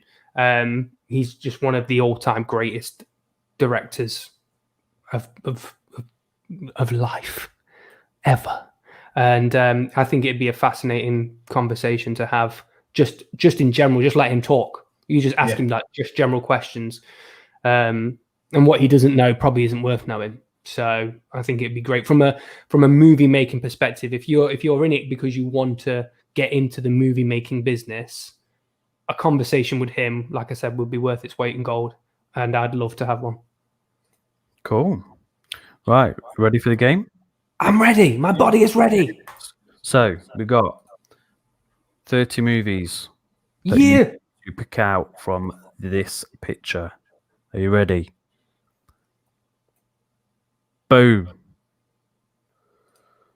Let's get rid of that ticker. Hang on. So start in the comments. Let us know. Oh, no treat, no surrender. Good one, Matt. Good one. Bit of either. Was that with Van Damme, the bad guy? Yeah. It maybe made me watch that, like, just because he was in it, because he was the bad guy. I remember that. Right, let's see. Shout out when they start coming in the comments. So we've got 30 films in this picture. I feel like I can get a fair few of them.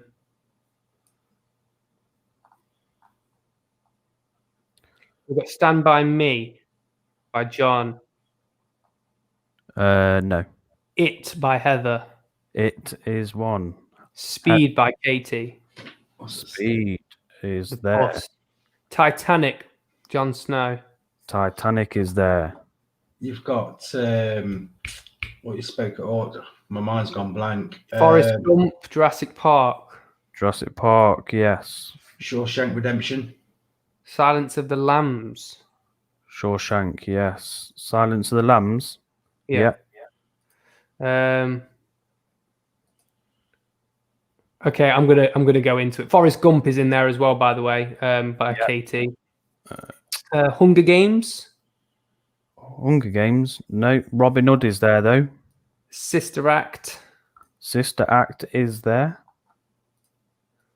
Fight Club, Ghost, Independence Day. Gosh, Ghost is there. And Independence Day. Blair Witch. Blair Witch. Yep. I'm going to say Wayne's World. Yep. I'm also going to say Happy Gilmore. Yep. No Casper. I'll also say, oh no, I think it's been said. Thelma and Louise. Yeah. Good one, Heather. Matrix. Yes. The Matrix. Go on, Baza. Point Break. Point Break. Yes. Toy Story, I'll say. Toy Story. Yeah. Yeah, we've had Happy Gilmore, John. Billy Madison. Nope.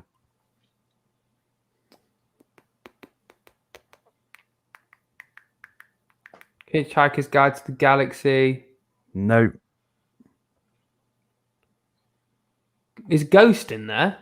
We've had that one. We've had Ghost. It's Mrs. Doubtfire in it. Yes. Is that the mask? Yeah, the mask. Yeah. Is the piano in there? The pianist? The piano, yes. Yeah, the piano. Mission Impossible? Nope. Train Witch. spotting? Train spotting is there, yes. Oh, gosh, Shawshank Redemption. Shawshank Redemption's in there, isn't it? Yeah, we've had that already. Oh, we've already had it. Lion King? Lion King. At the back, I think Rafiki holding. Yeah. Good King. shout there, Heather. Back to the Future? Nope. Has someone said Titanic? Yeah. Yeah. So there's 7 left. Is the Truman Show one? Nope. Harry Potter? Nope. What's that snake in the tree? Jurassic Park. We've had that one. Oh, is that a dinosaur? Yeah. Looks like a snake. Terminator? Terminator, yes. Good Where's one. that? We've had Wayne's World. Edward Scissorhands. Good one. Oh, Yeah. yes. Yeah. What is that? How's that big mansion? There's 5 left. A gut reaction saying one flew over the cup. One flew over the cuckoo's nest. That's what I was thinking as well. Nope. No. Pet Cemetery? Nope. What's the train? Polar Express. What is the train? Unstoppable. Is it Unstoppable? That's a train movie, isn't it? Yeah. We've had Happy Gilmore. Which ones do we need to get, Nick? 4 Weddings? 4 Weddings, yes. Very good. Well done, Barry. Go on, Bazza. So we had Silence of the Lambs. Yeah. Yeah. Which ones do we need to get, Nick? So, bear with me. I have to find them myself. So, Train Spotting's the train, isn't it? Of course. Yeah, we've had the train spotting. One of them is the house. Then the other one is just trying to find it.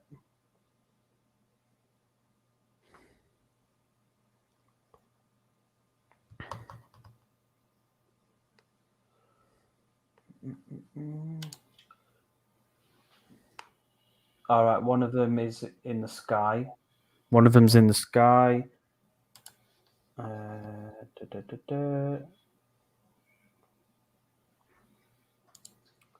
guessing that's that can with the rings around it. Yeah. Home Alone? Yes, Matt. Very good. Well done, mate. Is that's the house, isn't it? Yeah.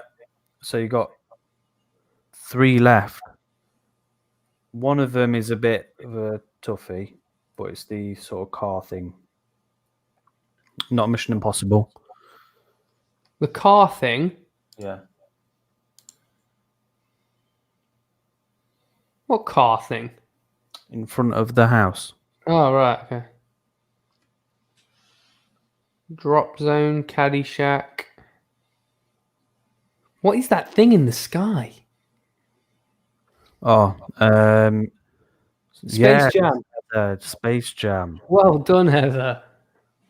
Okay, so you've got the car in front of the house, and then there's one. It's in front of the bench. I'm not going to say what it is because they will give it away. Oh, Fight Club. No. Soap. It's above the fine 30. Oh, the Thin Red Line. Yes. Oh, that's really hard. Jesus, that was hidden. Right, the last one's, I think it'll be a tough one. So is that the van? A-Team, it's not Ghostbusters. What'd you say? Is that the van? thing. Yeah, that's the name of the film, The Van. The Van. Yeah. Oh, great movie that is. Fucking banger, that one, pal. It's about a yodel driver, isn't it? Like, All 30. Banging. We beat the quiz, guys. Well done. That was pretty quick, to be fair. We did. We smashed through that. Yeah. The Van. The Van. Right, okay. Who the hell is in the van? God knows. Van Damme. I'm good. Yeah, the Van Van. Damme. The Van Damme. Right, so before we go on to our trailers, shall we quickly touch on this topic? Okay. So, I've been struggling with this, you know. yeah. Yeah. So, No, I haven't. No, I haven't actually. right. I've got two that popped up straight away. Actually, I also want to know in the comments, what fragrance did you smell on someone else that's made you then go and purchase a bottle? I'm gonna go into mine straight away because I think you'll have better answers than I will. But the two that pop into my mind straight away, and it's from a gentleman that we have been interviewing earlier on, Mr. Matt Pocket Sense. Purple Gourmand. Smelling Matt? Yeah. Purple Gourmand and Raspberry and Vanilla. Both that I smell on you. Purple Gourmand was like instant. It was like, shit. Yeah. That I need. And obviously everyone's seen, I say everyone, we did the first impressions of the Raspberry and Vanilla, which after smelling it, I had to buy it. But yeah, those are the two that like jump out to me immediately. But yeah, Purple Gourmand was like, I remember walking past you wearing it and you were like, mate, let me spray it on you. And I was like, fuck, what is that? Goodness. But yeah, there you go. Nice. So Barry says Profumo. Profumo. Dave, Acquedicchio Profumo. have you got a sort of aftershave that you've smelt on someone and you've like, yeah, I want to get that? Yeah, it's you, Izumiyaki. Oh, Always Nick. It's always Nick. Yeah, it's like you get a whiff. I'm not the biggest fragrance guy, but I smelt that. I remember, and I was like, yeah, I want that. And I used that for a couple of years, Izumiyaki, and it was like Nick walked past on a corridor, pushing away. I had a sniff, and I had to buy it. So, yeah, I think you were a bit close to me. Oh yeah, I was. You had a little lick on the neck as well. A little. Well, to the point of it, at one point, me and Nick were living together. To a point, I couldn't see this aftershave, so I had to buy it, and it was Izumiyaki that I came picking up. So I thought I'd buy my own. So yeah, Izumiyaki. Making sense, I do, mate. How's it going, man? I think mine. Let's have a look who we got. Katie says Atelier Cologne Silver Iris. Oh, very nice. Atelier. There's one Atelier that I'm really loving at the minute, but I'm going to save that for when we go into Tony's live to go over the Discovery set, which will be at some point in the future. Heather says Angel. It's nice. Smells very nice. Fahrenheit. Nick loves a little bit of Angel. You know what? I don't like Fahrenheit. Nick's knees go weak for Angel. No, it's Alien. Alien. Oh, it's Alien, isn't it? Yeah. Right, and Alien, not Yeah. Angel. Nick gets like he goes from 6 to midnight when he smells Alien. Even the I 4 get out of 10. that. Yeah. I just get what you did. Oh man, I should go to bed. My fragrance that I smelt, and this was when I was working in a bar in Derby, was called the Metro Bar. Oh god. And you will know the person, Dave. So it was, can you remember Pon? Onesh, yeah. So he had, he came into the bar, he was all suited up, he'd been to work, and he had Lacoste Pour Homme on, the silver one with the silver lid. Yeah. And at the time, I'd never smelt anything like it, and he just smelled good. And I was like, "What is this?" And he's like, "I've got it in the bag." I was like, "Get it out." I need to have a look at it because I need to go buy it. Yeah. Nowadays, it doesn't smell as good. I think they've reformulated it. But back then, it was killer. It was nice, really nice. And I'd also say Chanel Allure Sport. So yeah, I smelt this on someone and I was like, oh my God, what is that? I need God. It's been in my collection ever since. Absolutely. It is banger. Yeah. Eric Strem's a Bella. beast, mate. Yeah, very nice. Matt saying Isamiaki is still one of my favourites. Not even heard of this one. Quorum. In 1988. Nice. John loves Alien. Fragment will be fun. Yeah, all the men will turn up when Alien. Nick will just be sniffing everyone's neck. Just Yeah. you smell great. Like, yeah, come on. Right, okay, so keep putting in the topic if you've got any. Nick will just be walking around poking people, but not with his fingers. Oh, What is that? oh, Is it not bad? Get it out. Get it out for me. Right, okay. Okay, let's have a look. What's this? It's a very interesting experience to brush teeth with an electric toothbrush while listening to a live through a giant headphones. Very nice. That's a national sports and Yes, John. in Scandinavia. Yeah. Right, Drinks okay. and Nick. Yeah, absolutely. Right, so let's go into the next one then. So we wanted to go over what our movie trailers like. A big part of going to the cinema, I think, anyway, is about seeing the trailers beforehand. Like, I love going to the cinema, but equally, I love going to watch trailers that like new trailers because it's like that's what I want to go see next. And I think a lot of people agree with that when you go to the cinema, you want to get there early to watch the trailers. Mm-hmm. So what we're going to do is go over a couple of genres of movies and our favorite trailers of said genre. I'll let Nick go first. What genre do you want to go for first? Let Dave go first. We've got 3 genres. So we've got horror, action, and comic book. So Dave, pick one. Which genre first? See, with action, can I go sci-fi? Because that's the kind of same thing, action, because that's a big one. Doesn't fall into that. Yeah. Because I'm the guy in the cinema, like if you're watching with someone and it comes on, you don't know what it is. I'm like, next person. It's Mission Impossible. When you do that, like you can pick it up. For me, any like Star Wars, when Star Wars came out with like the Phantom Menace, like, I'm a massive Star Wars fan. Like when just seeing the LucasArts thing, like I remember getting like tingles all over because it's excited me. So probably for that one is the fact it ended up being an awful film. They gave us Jar Jar Binks, but just to see that, just to see Tatooine again, and like you didn't get a lot. You didn't know what was going off, but like it's Star Wars, that was for me. I remember seeing that and getting really excited. Yeah. The Darth Maul reveal.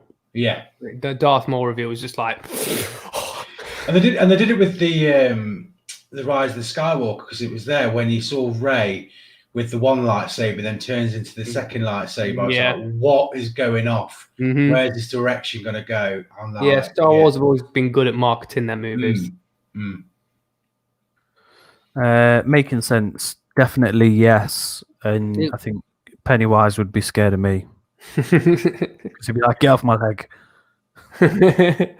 all he has to do is like get a bottle of his favorite fragrance and the drink. Come here, Nick's going in. Yeah. Nick's gone. He's gone. Yeah, he'll be floating for days. We've been smelling nice, so that's a good thing. Barry says Jurassic Park trailer. Jurassic Park trailer. I'm too young to watch the Jurassic Park trailer. Like I remember watching Jurassic Park, but I don't remember the trailer. Cool. So shall I go with my 3 action ones I've got for? Yeah, man. I've only chose 2 for action, but it's because I've overcompensated on the comic book one. It's all right. Right. Okay. So my first one is Mad Max. Yes. I think This one, I just knew instantly that I was going to love this film. Visually, just from the trailer, it looked amazing.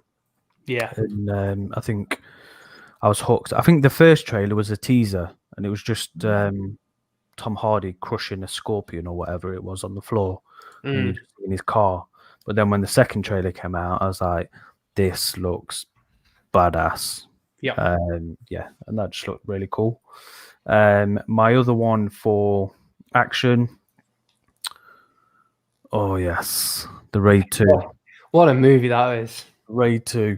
Absolutely loved the first, and then when the second one came out, and they'd added a few more additional people. So you got Hammer Girl, Hype Central, mate. It was Hype Central.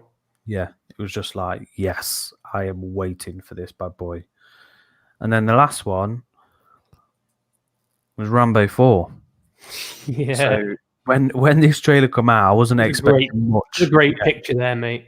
Yeah, I wasn't expecting much from a new Rambo film, but he came on, and it was this scene in particular that got me hooked, where he's just plowing through people and destroys that car full of about 10 people with this gun. And I was like, yeah, I need to see this film. And Stallone looked beastly. Yeah. So yeah, they're my 3 for action.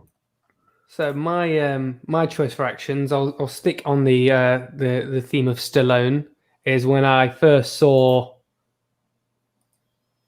the trailer for this bad boy, I was super hyped. The first Expendables, I was super hyped because I was like, this is like, we're gonna get like an 80s style hero movie here. It's going to be back to what it was when it was like these 80 hero movies. And when I saw it, I was just like, I am all over that shit. And I really enjoyed the first Expendables. Like the rest of them are, for me, they're neither here nor there. But the first one, I really, really enjoyed, just because look at that ensemble. Look at them. How can you not enjoy a movie with all of them in it? And Terry Crews with Scott's in the second one. And got to give some credit. And Terry Crews with his automatic shotgun, just plowing through people. It's great. And then my last choice for it was this bad boy. Oh, Crank. Yeah. Mate. Trailer aside, this is one of the most mental movies that I think I've ever seen. But I remember when I watched the trailer of that, the trailer is just as mad. I was like, how can you not want to watch a movie like that? It's mad. But yeah, I saw it and I was like, I have to watch that movie. I have to watch it. And it's just fucking insane. It's so good. The racetrack scene. Is that the first or second one? That's the second one. It's brilliant. Brilliant. The second one's just weird. The second one is just weird. Yeah, but the first one, like I'd never seen anything quite like it. Well, it's made after like a computer game, I'm sure, or something like that. That's where it came from. Like it's from something. Like I've read it somewhere that it was from like an old game, like back in the day, and that's with like the heart thing and everything going forward. Like you have to pick up adrenaline, so it's kind of It's great. I love it. Making sense as Titanic. Give them goosebumps. I think I remember that trailer. You had Rose looking up at the Titanic. I think I remember it. Yeah. Right, Dave. So horror. So probably 2, because I'm not a massive horror fan, but like I really got excited about the new It trailer as well. Like the new It trailer was fantastic because I was a massive fan of the old with Tim Curry. I was a bit anxious to see where it was going to go, but when I saw it, and you didn't really see the clown at first. I like that. Like you didn't know it was a bit of like, but just to see Maine and everything like that and where we're going to go, that was fantastic. And then the other one is it Halloween Ends? Is it called the Halloween Kills? Halloween Kills. That's it. With what's her face called again? Jamie Lee Curtis, and it was like it's kind of reset, and it looked like I like the idea that she was ready for him. So I thought, well, this is going to be a different take on like someone that's going to be very scared that was going to be a fight. and like she was this down, like rough, like Sarah Connor. I just thought it's Sarah Connor. Like, but yeah, I was really looking forward to seeing that because it's not just about him going around killing like teenagers. Like this woman's met the match. I was really looking forward to that. Yeah, and Candyman as well. I think I was saying, I know you said it. I've seen the teaser of that, and I used to love that, and I'm interested to see where that's going to go as well. So, but I'm not a massive, like, I'm more picking up of like other things, like you say, Star Wars or action films and stuff like that. But yeah, them two. Cool. So my ones are the Evil Dead remake. mate. Yeah. What a movie that is. Yeah. So when I saw the trailer, what's annoying is, I think this scene in particular wasn't in the film of how it looked when it was released, and it annoyed me because this was like, I was like, oh, this looks well good. But yeah, the trailer looked awesome, and I was just like, yeah, I need to go see this. And I actually went to go watch it with Paul Graham, grabbing me non-stop, like, that squealing. movie is so good. Like it's one of the remakes. Like, because I'm in general, I'm not a fan of remakes just for the sake of remakes. But it's one of those remakes that I prefer it to the original. Like I would love the original Evil Dead just because of how like cartoonish it quite is and over the top and ridiculous. Yet this one is like it is just like the perfect modern day version of it because it's still over the top, it's still gory. Like the gore in this movie is so unbelievably over the top, and it literally it just doesn't get scared to go anywhere. It's wicked, and yeah, I will agree, I love that trailer. My next one is Us. You've picked one of mine. Yeah. I think how they took the spin of the Loonies, I got 5 on it and turned it into a horror song. And it just looked wappy. It reminded me of loads of different films. The trailer. I wasn't too keen on the actual film when I watched it. Were you not? No. Really? I loved it. Meh. But the trailer itself was solid. Yeah, really good. Really, really good. And then my last one is The Grudge. I think both the Japanese version and this one. This one in particular, there was a few things in it that were like, oh, that looks creepy. And one of them's on the poster with the fingers coming out the head. Hand out the head. Yeah, and then you've got that, obviously, the noise in the film is I can't even do it.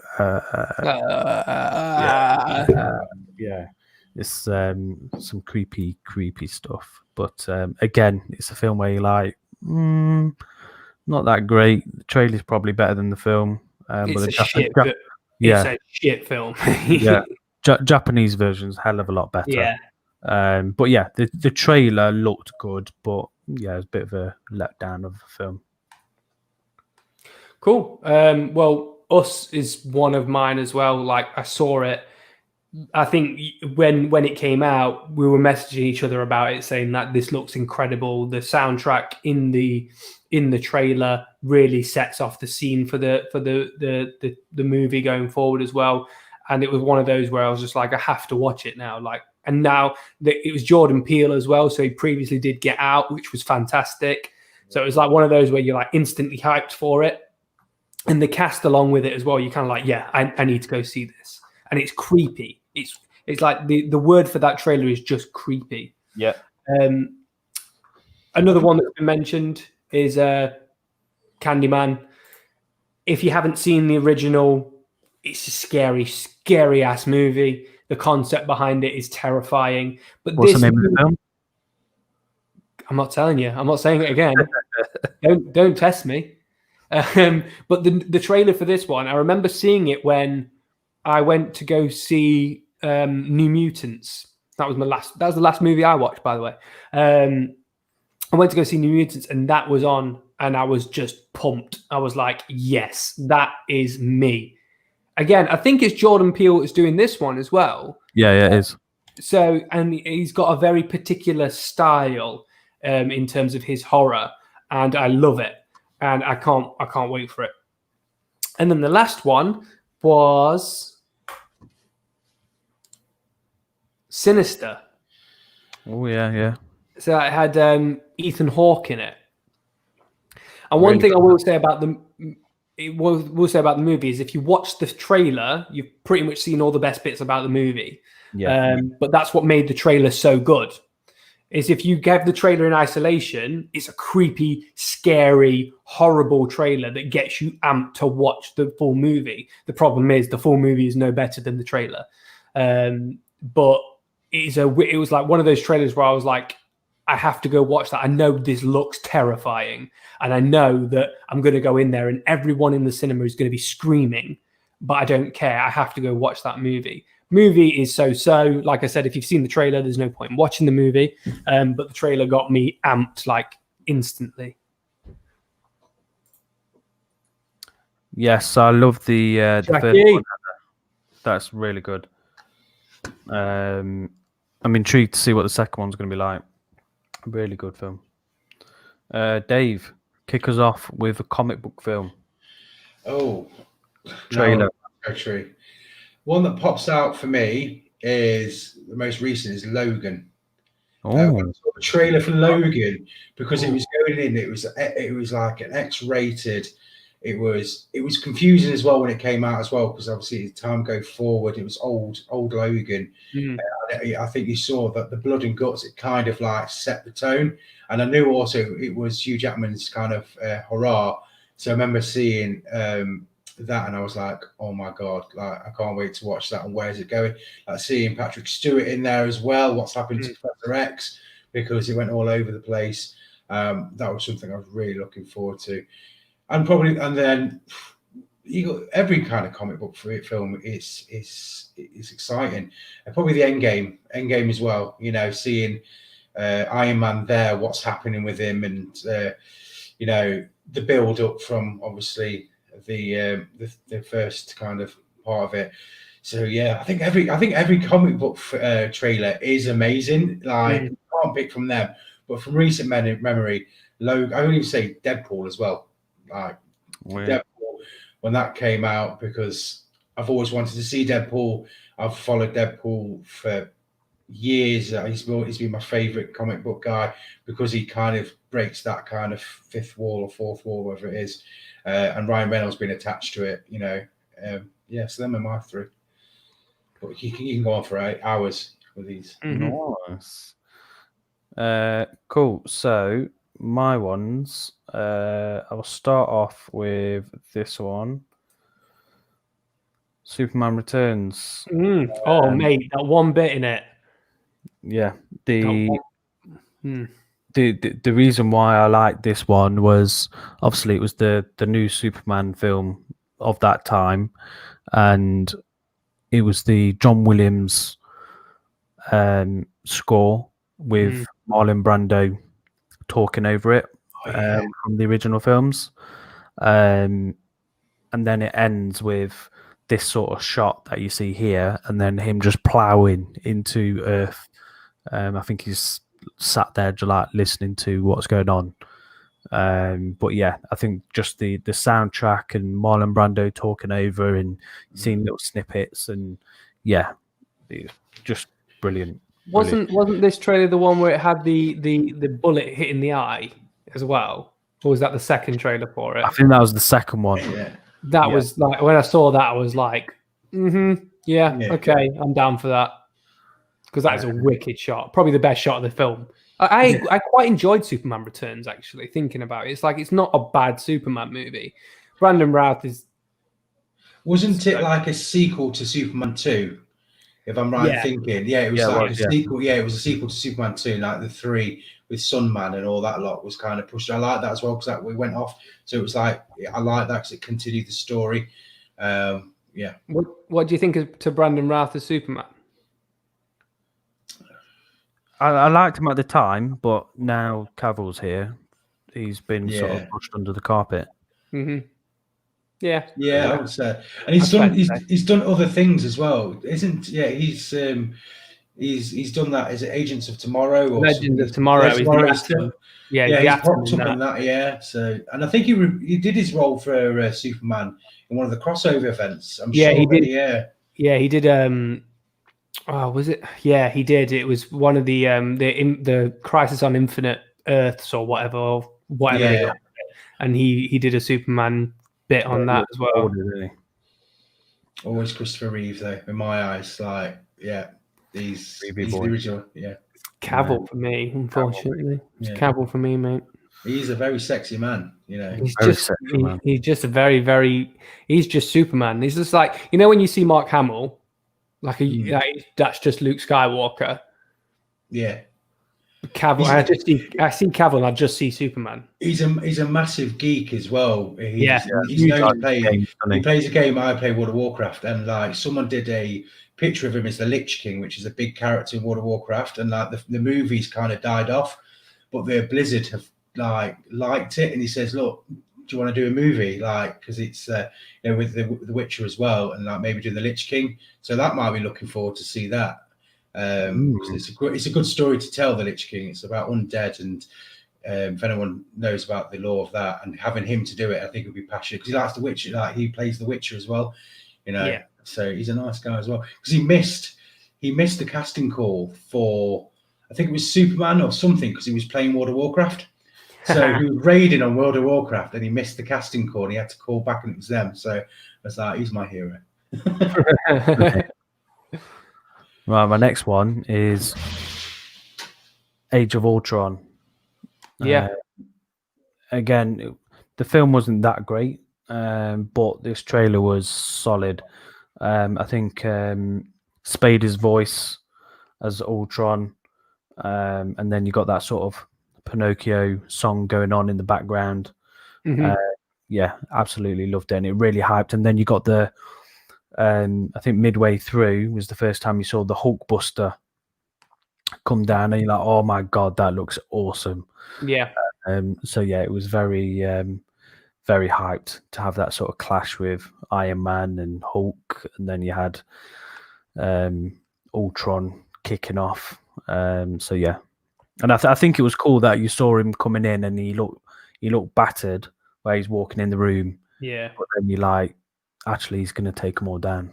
Yeah, I really enjoyed that one. Like you said, movie I didn't really enjoy. It was very cliche, but yeah, the trailer was really, really good. Like you said, Spader as Ultron was a really, really good casting choice. I know it's just the voice, but he's got that presence as a voice, and he played Ultron really well. Really well. And then my last one is Batman. Yeah, boy. Just that scene. Obviously, I know a lot of people don't like this film, but this trailer, you just seeing Batman squaring up to Superman. Oh, yeah. It was just like, this is the first time you've seen these two titans going against each other. So, yeah, it was, I think a few of the trailers for this film were epic. I think the first teaser where you're seeing him in the mech suit and he's looking at Superman in the rain. Yeah. That was pretty awesome. But yeah, this one was like, oh my god, this looks badass. Yeah.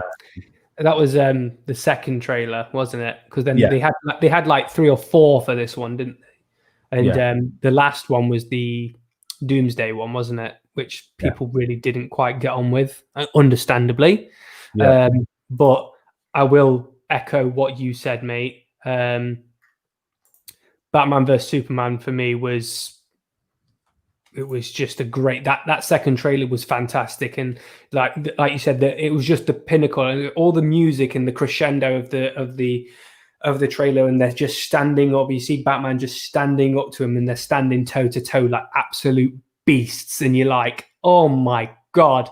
The trailer was it hyped you up so much, like it was mad.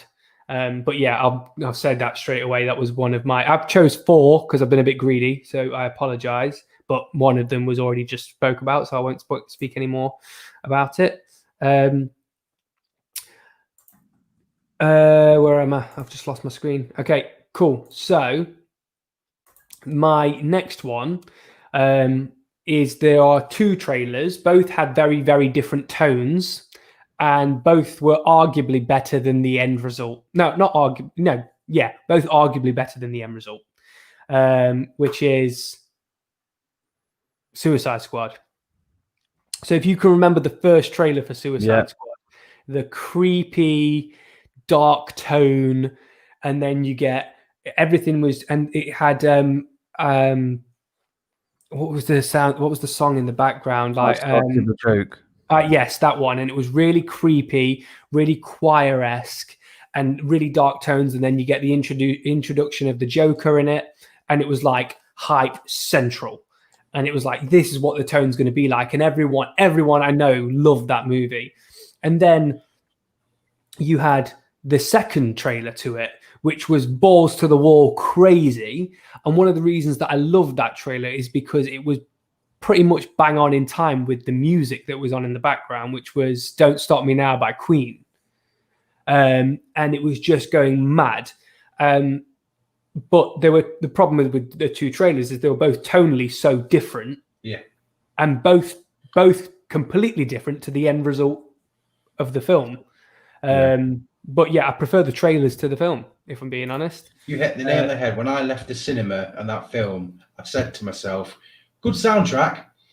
It had a brilliant soundtrack, but that was it in my eyes. Like, what do you think about the new one? Have you seen the new one? I'm pumped for it, mate. Yeah, it looks like they're throwing everything in there. Like, I've seen John Cena and it's 18 as well. Yeah, so I reckon that'd be good. It's Gunn in it that's doing it. What's his name? Yeah, so that should be. Stallone's in it. Yeah. Dave, are you going to stay for the next couple, or are you going to get going now, or did you want to? I'm going to bounce because I'm up early in the morning. I don't want my boss shouting at me if I'm like a bit late. You know what I mean? Like, so I'm going to go off and retire to my bed. I'm going to try and watch The Gentleman. If I've got time, just watch maybe the first of it. Yeah, I've not seen it, and like you guys, in the chat has properly sold me on it. So I'm going to go do that now, and I'll see you. And thank you very much for having me on again. Thanks for being on, mate. AKA Colin the Crab. Colin the Crab. Cool. And then my next two. So I said it was Queen Don't Stop Me Now. It was definitely Bohemian Rhapsody, wasn't it? Yeah, that it was on the Suicide Squad trailer. I don't know why I said that. My next one is an Avengers movie, but not the same Avengers movie that you chose. Mine was definitely Infinity War, simply because this was like the build up to. This was like that every movie that had come before it was just building up to the first part of this final battle, and you saw so many people getting involved, and you're just like on like a super hype train. And that was a scene that wasn't in the film. Huh? And that was a scene that wasn't in the film. Yeah, and it was one of the first. I think it was the first Marvel movie to actually do that, where they purposefully filmed additional scenes that were specifically just for the trailer, like that, like this picture alone, where they're running at the screen. Like, anyone that's seen this movie knows that the Hulk wasn't in that battle. Like, they just weren't there. So they filmed specific scenes for the trailer alone, which is a clever idea, but at the same time a misleading idea. But yeah, it got me super hyped because I'm a huge Marvel fan, and Infinity War was great. Like, I loved Infinity War, and the trailer for it just got me just like jacked. Like, I was just hyped from the first moment I saw it. And then the last one is a really recent one, and I'm surprised you didn't choose it, Nick, if I'm being honest. No, I'm actually pissed because I saw you chose it, and I've watched it about 100 times. And mate, I've lost count the amount of times that I've watched this trailer. I'm vengeance. Mate, this trailer for a movie that's only 25% done was insane. Like, this was released on DC Fandom, wasn't it? And I watched all of DC Fandom, all 6 hours of it. I watched it, and this trailer came on. It was like 2:00 in the morning, And this was all that in reality, all that I really wanted to see was this trailer out of everything that was on. Tell people what it is. It was the Batman, baby. Look at that. Look at that. Our bats. Robert Battin Bat. Battin Bat. Oh, Batty boy. Robert Battin Bat. Like I was so unbelievably hyped when I watched this trailer. It was like I said, it was 2:00 in the morning, and I was like, I am on this. It is incredible. The soundtrack, the style of it, Pattinson. I mean, they went straight in with showing him in that suit. They weren't scared to just. It wasn't like a teaser. I mean, it is like a teaser-esque style trailer, but they weren't scared to just throw him right in there. Like, forefront and center, here you go. This is what he looks like. This is what we've got. And he looks great. He sounds great. And that beatdown was so good. Like, it's one of those where you just go, oh my God. It was just, it was just one of the, it's probably the best trailer I've seen in a very, very long time. Not just comic books, but just in general. One of the best trailers I've seen. And everyone knows our love for Batman. Like, our love for Batman is high. So we had extremely high expectations. When this trailer, it was announced that this trailer was coming out, I was I was skeptical and nervous because I never thought that it would live up to what my expectations were going to be. I didn't know what I was going to feel like when I saw him in the Batsuit, if we saw him in the Batsuit. And every single bit about that trailer delivered, isn't it? It's just perfect. It's a perfect trailer. I loved it was even a small snippet of where at the end you see him rising up. Yeah. And I was like, oh, that looks sexual. And I want him to do the line from The Dark Knight Returns in that I'm vengeance, I am the night, I am Batman. I really want him to say that because I don't think you will. Like Keaton was like, I'm Batman. Bale, I'm Batman. He says I'm vengeance, but I think that is just the start of it. You know it, Baz. I was jizzing all over the place with this one. But yeah, I really want him to say it. I really want him to say it. Like, I feel like he will beat one person down. He'll say, I'm vengeance. Another one will come at him. He'll say, I am the night. And then the last I don't think you will. I really, really want him to do it. I like so badly want him to do it because I love The Dark Knight Returns. Like, I love that comic book arc. And even the animated version of it is really good. But the comic book is just, it's great. The comic book is fantastic. And if they're taking snippets out of that, I know that this is kind of, the new movie is kind of based around the Long Halloween, isn't it? And what we're hearing about it, which is going to be very, very villain heavy, which I'm super, super excited for because Batman's got some of the greatest villains out of any comic book character. But it does make me nervous. Even what Jackie said, she's nervous, but it looks great. But that was like trailer wise, I think it's a perfect trailer. It's perfect. And I'm so like when I saw what trailers you put up there for the pictures, I was like, how can you not? How could you have forgotten about that? Yeah. Schoolboy era. Schoolboy era. Katie, Bale is my Batman. Nick, who's your Batman? Affleck. Affleck's your Batman. Yeah. But I think Pattinson could be taking that crown. Mate, I can't wait. I can't wait for Pattinson. I think he's just great. He's just. I know how intense he can be, and I think just from watching that and knowing that there's going to be a hell of a lot more of that, I think he may sneak it to the top. You know what I'm really looking forward to as well is Colin Farrell. Yeah. Penguin. Penguano. I think he could do an amazing job. Colin Farrell is good at most things he turns his hand to. So I think he will do an amazing job as the Penguin. And we already know with his prosthetics and what he looks like is he looks pretty fucking good. Fucking good. But yeah, they are my picks for the trailer. I think I ended on my favorite of probably all time. But But there you go. There you go. Cool. So shall we wrap up?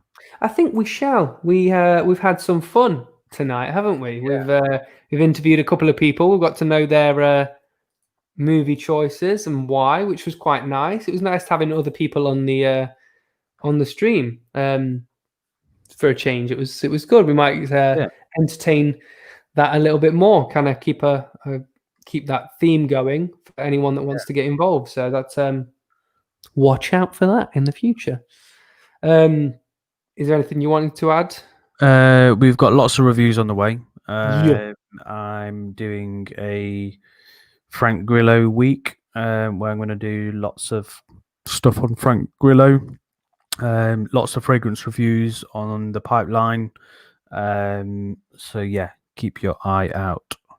Cool. Yeah, and I, as I said earlier on, I'm going to be doing a review of The Invisible Man. I've watched a couple of other things over the last couple of weeks as well that I'll probably be doing a review for as well. So keep your eyes peeled. There's probably going to be a lot more movie reviews coming out soon. We've been neglecting them a little bit, so we're going to probably jump onto that a little bit more. But we've got a lot of stuff in the pipeline, so we would very much appreciate it if you would check that out when it comes out. Cool. Shall we end with the second intro? Yes. So as you've probably noticed, we've done a little bit of updating on our look. We've got the little logo in the corner, and our intro has changed. We've got a couple of intros that we managed to get. So the first one's probably our main intro that we've been using, but we'd love to get your opinion on them all. So let's go.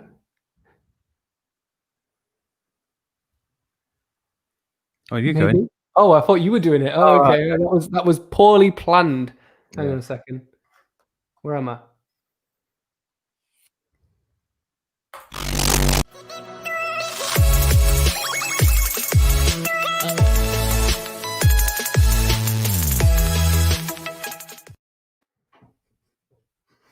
I love the music on that. I still think the other one's my fave. Quite like it though. Yeah. I quite like it. Bit of a rave. Yeah. Right. We'll say good night, everyone. We'll see you soon, and have a lovely week. Ciao for now.